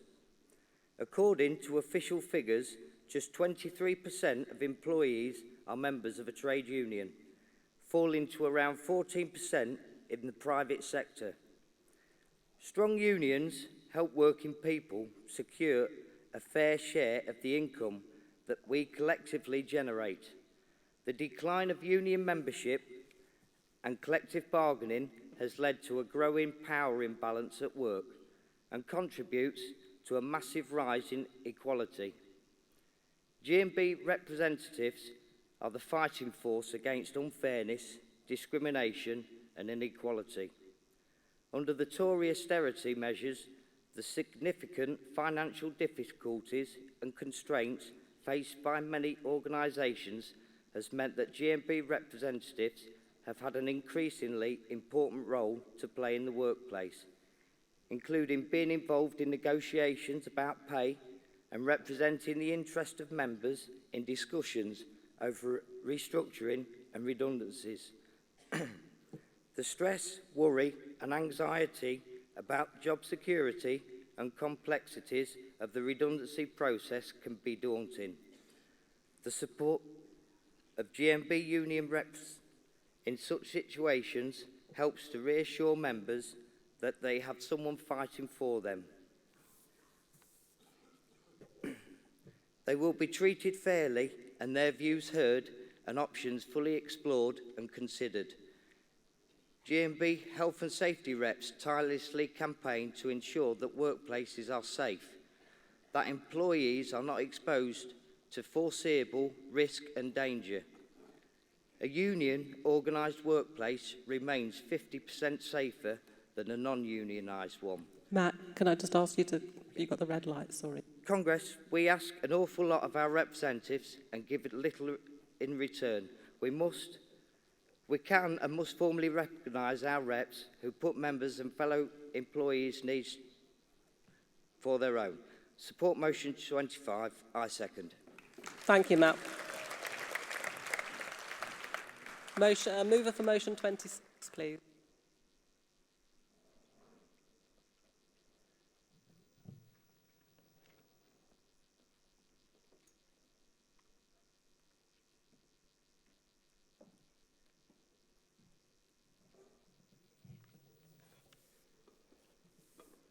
President, Congress, Yvonne Thomas, Birmingham and West Midland Region, moving motion 26, the Women Chainmakers Festival. In 1910, the Women Chainmakers of Cradle Heath started in motion an event that would make history and engage people from across the UK and the world. In the 40s, at the back of their homes, working-class women of all ages laid down their tools and went on strike for a living wage. With Mary MacArthur leading them, the strike lasted for 10 weeks and resulted in a victory not only for those women, but for workers everywhere. The women who went on strike in 1910 accelerated the fight for a national minimum wage. Congress, the Women Chainmakers Festival, is a celebration of women efficiently and effectively organizing in the gig economy over 100 years ago. It is the only trade union festival in Europe that celebrates the contribution of women to our movement. And it deserves all the recognition we can give it.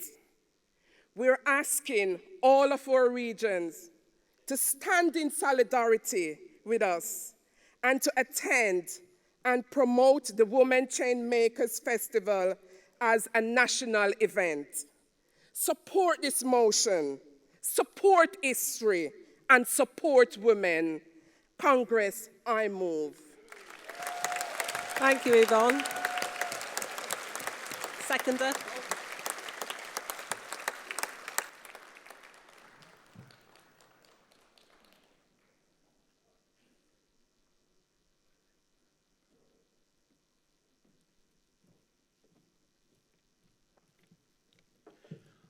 President, Congress, Paul de Vries, Birmingham and West Midlands Region, seconding motion 26, the Women Chainmakers Festival.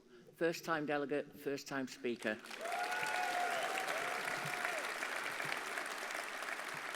This festival doesn't just celebrate an incredible victory for workers and for the union movement as a whole, but should have a very special place in our hearts in particular. Mary MacArthur founded the National Federation of Women Workers, the union that organised the Women Chainmakers strike. This union went on to merge with the GMB, meaning that this is our history, our culture, and our women. We should be so proud that women in our union have been successfully organising for over 100 years, and we should continue to learn as much as we can from the Women Chainmakers and their triumph. Supporting this motion and making this festival a nationally supported event proves that we are a 21st century union that recognises and celebrates women's contributions to our movements. Congress, I second. Thank you, Paula. Well done.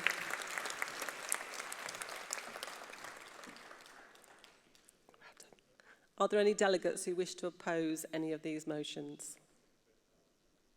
No? Okay. In that case, can I ask Ken Daniels to respond on behalf of the CEC? Thank you.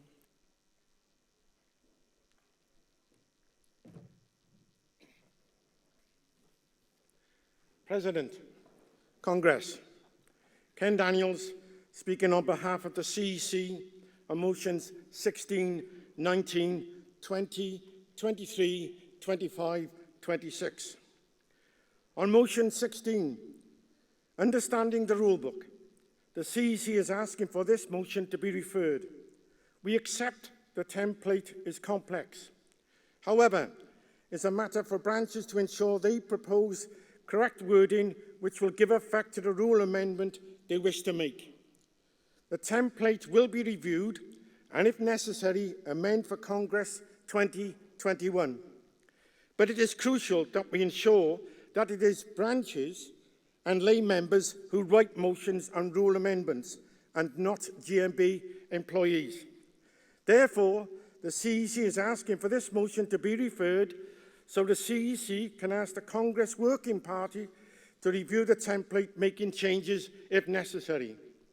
On motion 19, complaints against members, the CEC is asking for the motion to be referred.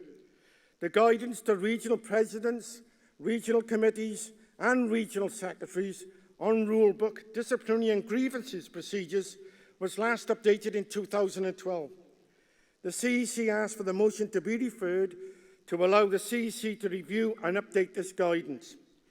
On motion 20, GMB membership and IT systems, the CEC is asking for the motion to be withdrawn. The development of all GMB systems are carried out with careful planning and full consultation with users, and this will continue. It is in fact possible to make a note on a member's record detailing their second job, but the system does not allow for the member to be included in the workplace details for that second job. So if the second employee is GMB organised, the member would be missed out of communications and ballots concerning their second job. The IT department is actively involved in scoping out and costing the system's work needed to enable data about the two jobs to be properly integrated into our systems, and any upgrade to the system will be consulted fully on any necessary changes. On motion 23, GMB Christmas cover, the CEC is asking for this motion to be referred. Most regions have a duty officer system. The CEC should review to see if a national policy, including technological support, can be developed. On motion 25, to recognise our Shop Stewards Day, we of course support and want to celebrate the fantastic work our shop stewards do. And you are the foundations of this great union. The CEC wishes, however, for this motion to be referred to the CEC Organisation Committee to consider if this should be a national initiative. On motion 26, Women Chainmakers Festival, the CEC is supporting this motion with a qualification. We welcome the call to have important historical trade union events recognised within our policy. And as the motion points out, we support other trade union events celebrating our history. The qualification is that funds made available to this event will need to be determined by the Finance and General Purposes Committee. Therefore, Congress, the CEC is asking for motions 16 to be referred, for motion 19 to be referred, for motion 20 to be withdrawn, for motion 23 to be referred, for motion 25 to be referred, and for motion 26 to be supported with the qualification as set out. Thank you. Thank you, Ken. Okay, before we go to the vote then, can I ask, does London agree to refer motion 16? Yes, thank you. Does Scotland agree to refer motion 19? Thank you. Does London agree to withdraw motion 20? No, okay, in that case the CC will be opposing. Does Yorkshire and North Derbyshire agree to refer motion 23? Thank you. Does Midlands and East Coast agree to refer motion 25? Thank you. And does Birmingham and West Midlands agree the qualification on motion 26? Thank you. Okay, so I'll put all those motions to the vote. So motion 16, all those in favour of motion 16, please show. Oh, sorry, agree to refer. Yep, that's carried. Oh, anybody against? That's carried. Motion 19, all those people that agree with the refer, please show. All those against? That's carried. Thank you. Motion 20, the CC are opposing. So all those in favour of the motion 20. All those against. That's lost. Yeah, that is lost. Motion 23. All those in favour to agree to refer, please show. All those against. That's carried. Motion 25, all those in favour to agree to refer, please show. All those against.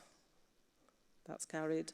Motion 26, all those in favour, please show to support with qualification. Thank you. All those against. That's carried. Thank you. I was typing, I'm trying to come to the Women's Chain Makers Festival next year, and I was typing it in my phone, and it came up as the Women's Chain Smokers Festival. So I might... right. We're running early, so we will be continuing with going on to this afternoon's motions. Can I just say thank you? Thank you for keeping to time. You've been really good about that, delegates. That's really helpful. Just to give you the results of motion number 14. The votes for were 182. The votes against were 109. So that's carried by 73 votes. So, okay. It was the right thing to do because it didn't look that obvious from up here, so thank you. So we are now going on to this afternoon's business, so I hope you're prepared with your... We're going on to union organisation, recruitment and organisation. So motions 27, 28, 31. If those movers and seconders could come to the front, please. Motion 27 is Southern. Motion 28 is London. Motion 31 is London.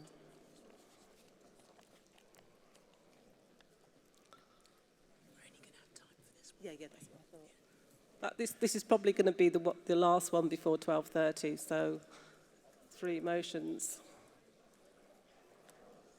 Southern, we got movers and seconders for motion 27.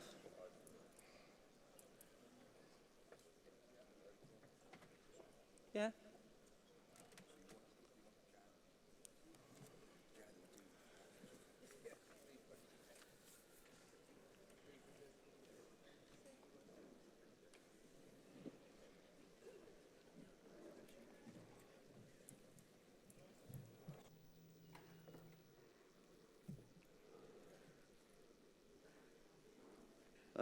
Hello, I'm Robbie Donnelly, Southern Region D30 branch. This is my first time speaking, first time at Congress. Thank you.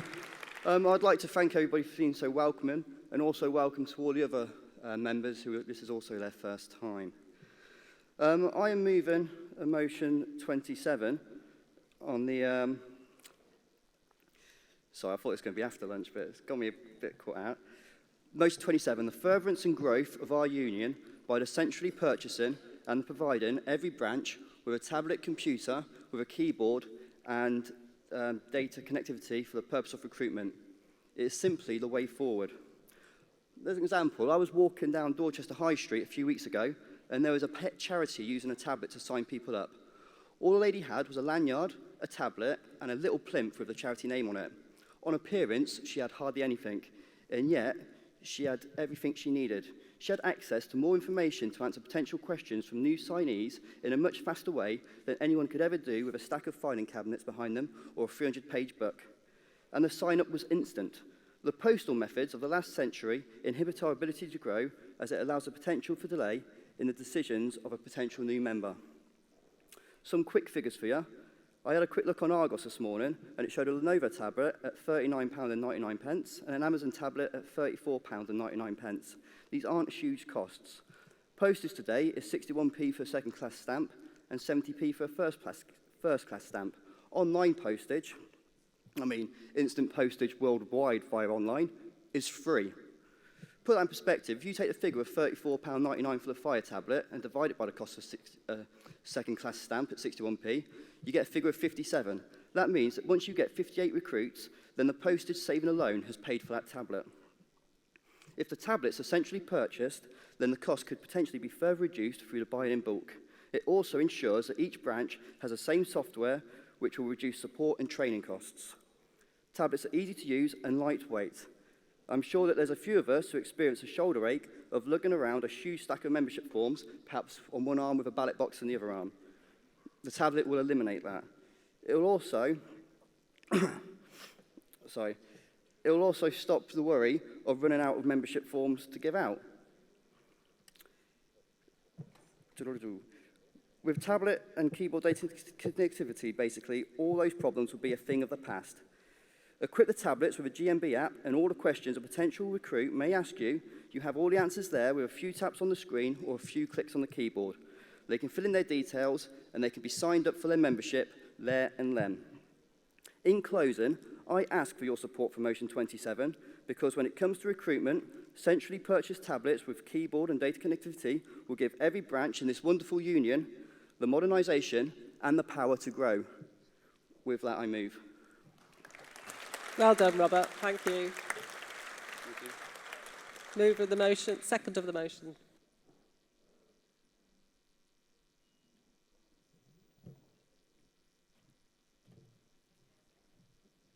Hello, I'm Davina Brown from Southern Region. First-time speaker, first-time delegate. Thank you. I second the motion to provide every branch with a tablet computer. As we know, recruitment is a vital factor in the survival of the GMB and strength in numbers. So we'd like to recruit as many new members as possible. It is beneficial to embrace modern technology as it can assist us in recruiting new members. Tablet PCs are easily accessible. They empower reps to access information on the go and improve communications. It would prevent delays in the decision-making process of potential new members, because you can just sign them up on the spot. And tablets can also serve as an engaging brochure, highlighting all the positive work of the GMB. They are good size, and they're slightly larger than the smartphones, so it'll be easy for people to sign up on the spot as well. So I second this motion. Thank you. Well done, Davina. Thank you. Mover of motion 28.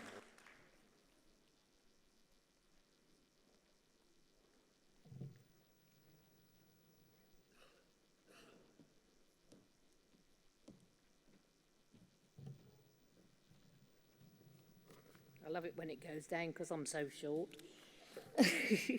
President Congress, Cathy Holland, moving motion 28 from the London region. Recruitment of young members. I'm here talking about the recruitment of young members. In my family, I have several teenage grandchildren. The problem as I see it, even living in Cardiff, which is a Labour area, unions do not mean support.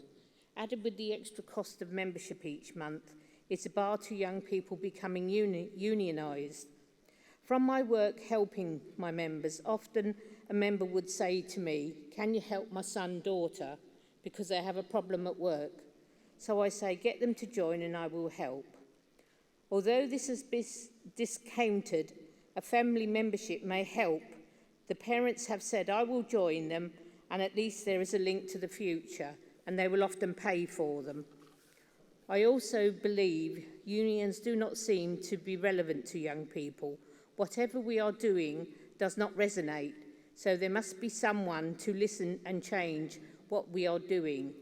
I also believe they are generally not interested in politics, so we cannot use that medium. I move. Thank you, Cathy. Seconder.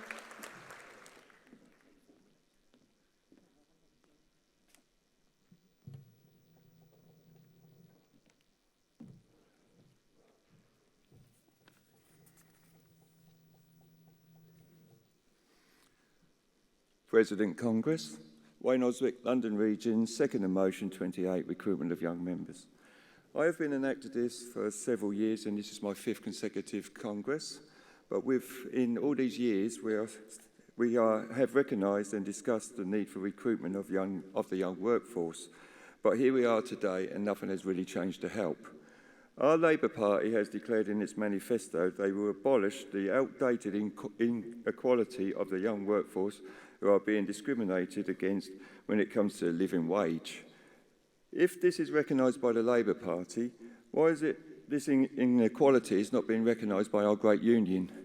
We surely must look like to encourage the young workforce to join at a promotional rate for perhaps a small payment per month at up to an age limit.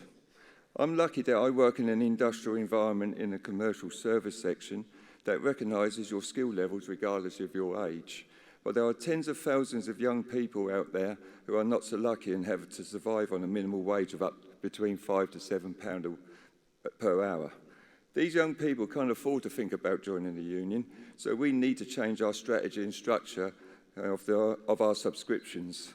Another proposal would be, when we successfully get our Labour government into power, we should encourage the Educational Minister to include a political history in the school curriculum. This would then give an insight to school leavers about the importance, about why it's important to be in a union and the benefits that comes with being in a trade union. For the future of the GMB, young members are the future. I second this motion. Thank you, Wayne.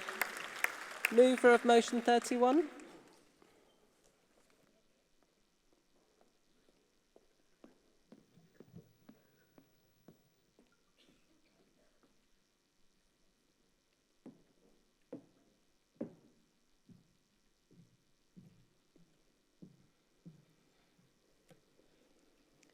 President, Congress, Stella Ikanik, London Region, first-time delegate and first-time speaker.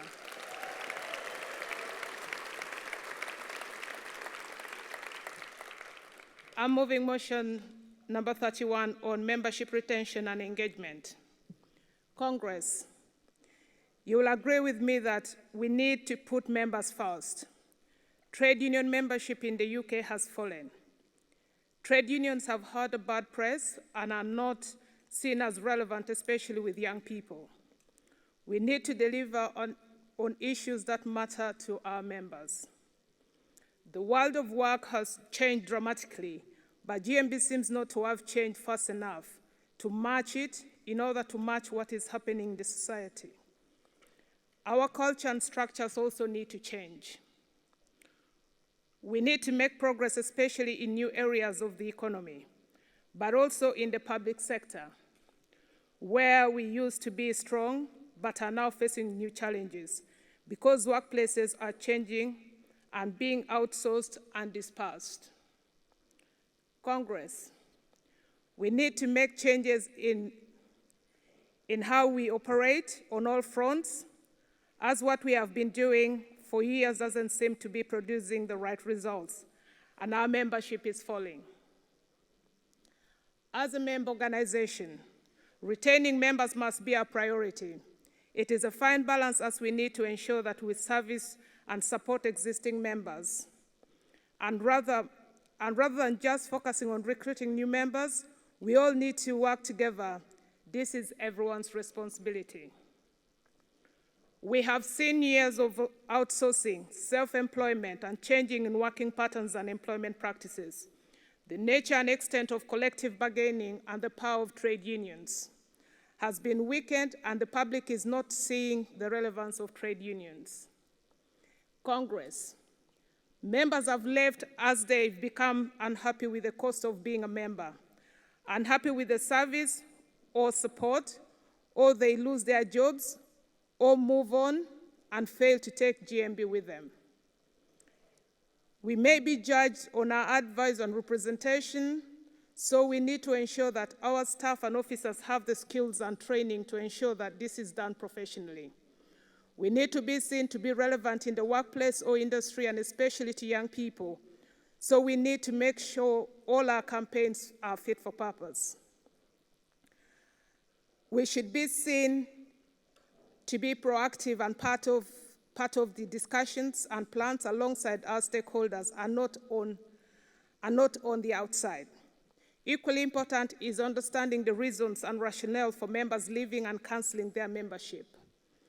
Congress, therefore, agrees with me that we should develop a cohesive and consistent approach to both new member engagement and lapsed member retention, which should be applied across the Union.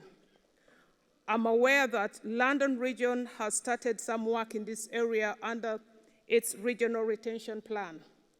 So therefore, Congress, please support this motion. I thank you. Well done, Stella. Thank you. Seconder.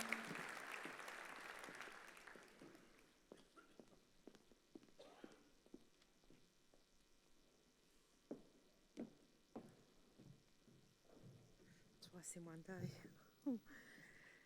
President, Congress, Cathy Hanlon, London Region, first time delegate, second time speaker. Seconding motion 31 on member retention and engagement. Congress, GMB is like any other organisation. We are in competition with other unions, and we need to make our union relevant to all, which is especially challenging as we are a great union. We know that the union is reviewing all members' offers and looking into members' journey, but we need to make sure members don't take a detour on their journeys. We understand that there will be a national welcome pack for all new members, and once the member has been allocated a region, London will send all the new members a welcoming email. Our region is also looking at member communications throughout the year, making sure we keep members up to date and informed in what's happening in their workplace and what the union is doing as a movement. I have got a GMB activist account, and I know that London Region has started sending out starters and leavers information to branch secretaries through this activist account. This has been working very well. We are retaining members each month, and as you know, we have to work hard, sometimes just to stand still.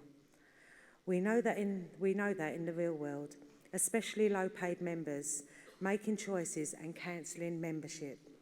It's so easy to do. We should be making our union invaluable and unique to our members, promote our great offers, services and experienced reps and activists. I second.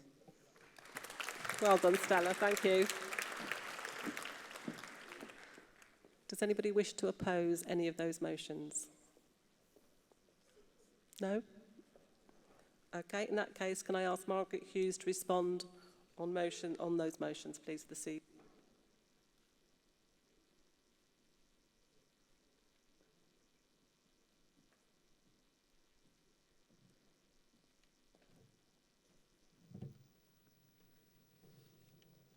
President, Congress. Maggie Hughes speaking on behalf of the CEC on motions 27 and 31. On motion 27, tablet PCs, the CEC is asking for the motion to be referred. The CEC strongly supports branches adopting new technology, but this must be done securely to protect our members' personal data. Supplying hardware to all branches would have a significant cost, and the CEC would wish to consider the best types of hardware and whether it could be funded from branch funds. On motion 31, membership retention and engagement. The CEC is supporting this motion with a qualification. Much of the work referenced here is already underway. The senior management team is reviewing all members' offers with a new package of benefits to be hosted on the new GMB website. All technology and potential routes of automation are being assessed to find the best option to properly engage members, and at the time of writing, a new joiners and leaving survey are being developed. A new GMB new members pack is being rolled out. However, a regionalised email upon joining is not possible because of the unique nature of our regions and branches. Manual intervention is needed to allocate members to a region. At the point a member joins, they are not yet allocated to a region and therefore cannot receive a regionalised email. The National Communications Team and National Admin Unit are working on a survey that members fill in upon joining, which is released to regions upon member allocation. Therefore, Congress, the CEC is asking for motion 27 to be referred and for motion 31 to be supported, but with the qualification for the reasons I have laid out. Thank you. Thank you, Margaret. Does Southern Region agree to refer motion 27? Southern, talk to me. Yes, thank you. Does London accept qualification on motion 31? Yep, thank you. In that case, I'll take them the votes. Motion 27, all those in favour with the reference back, please show. Thank you. All those against? That's carried. Motion 28, all CC are supporting this motion. All those in favour, please show. Thank you. All those against? That's carried. Motion 31, support with qualification. All those in favour, please show. Thank you. All those against? That's carried. Thank you. That concludes Congress for this morning. See, my butterflies have gone now. You might want to go to some fringe events there and visit the exhibitors. The fringe events are listed on pages 8 and exhibitors 26, the Guide to Congress. Enjoy the fringe events and the exhibitors, and please be back here at 2 o'clock promptly for the next session. But thank you, and enjoy your lunchtime. Thank you very much.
happy dreams of these.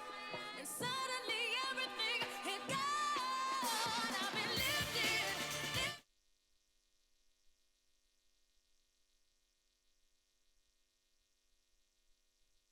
Had gone.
love, let out love.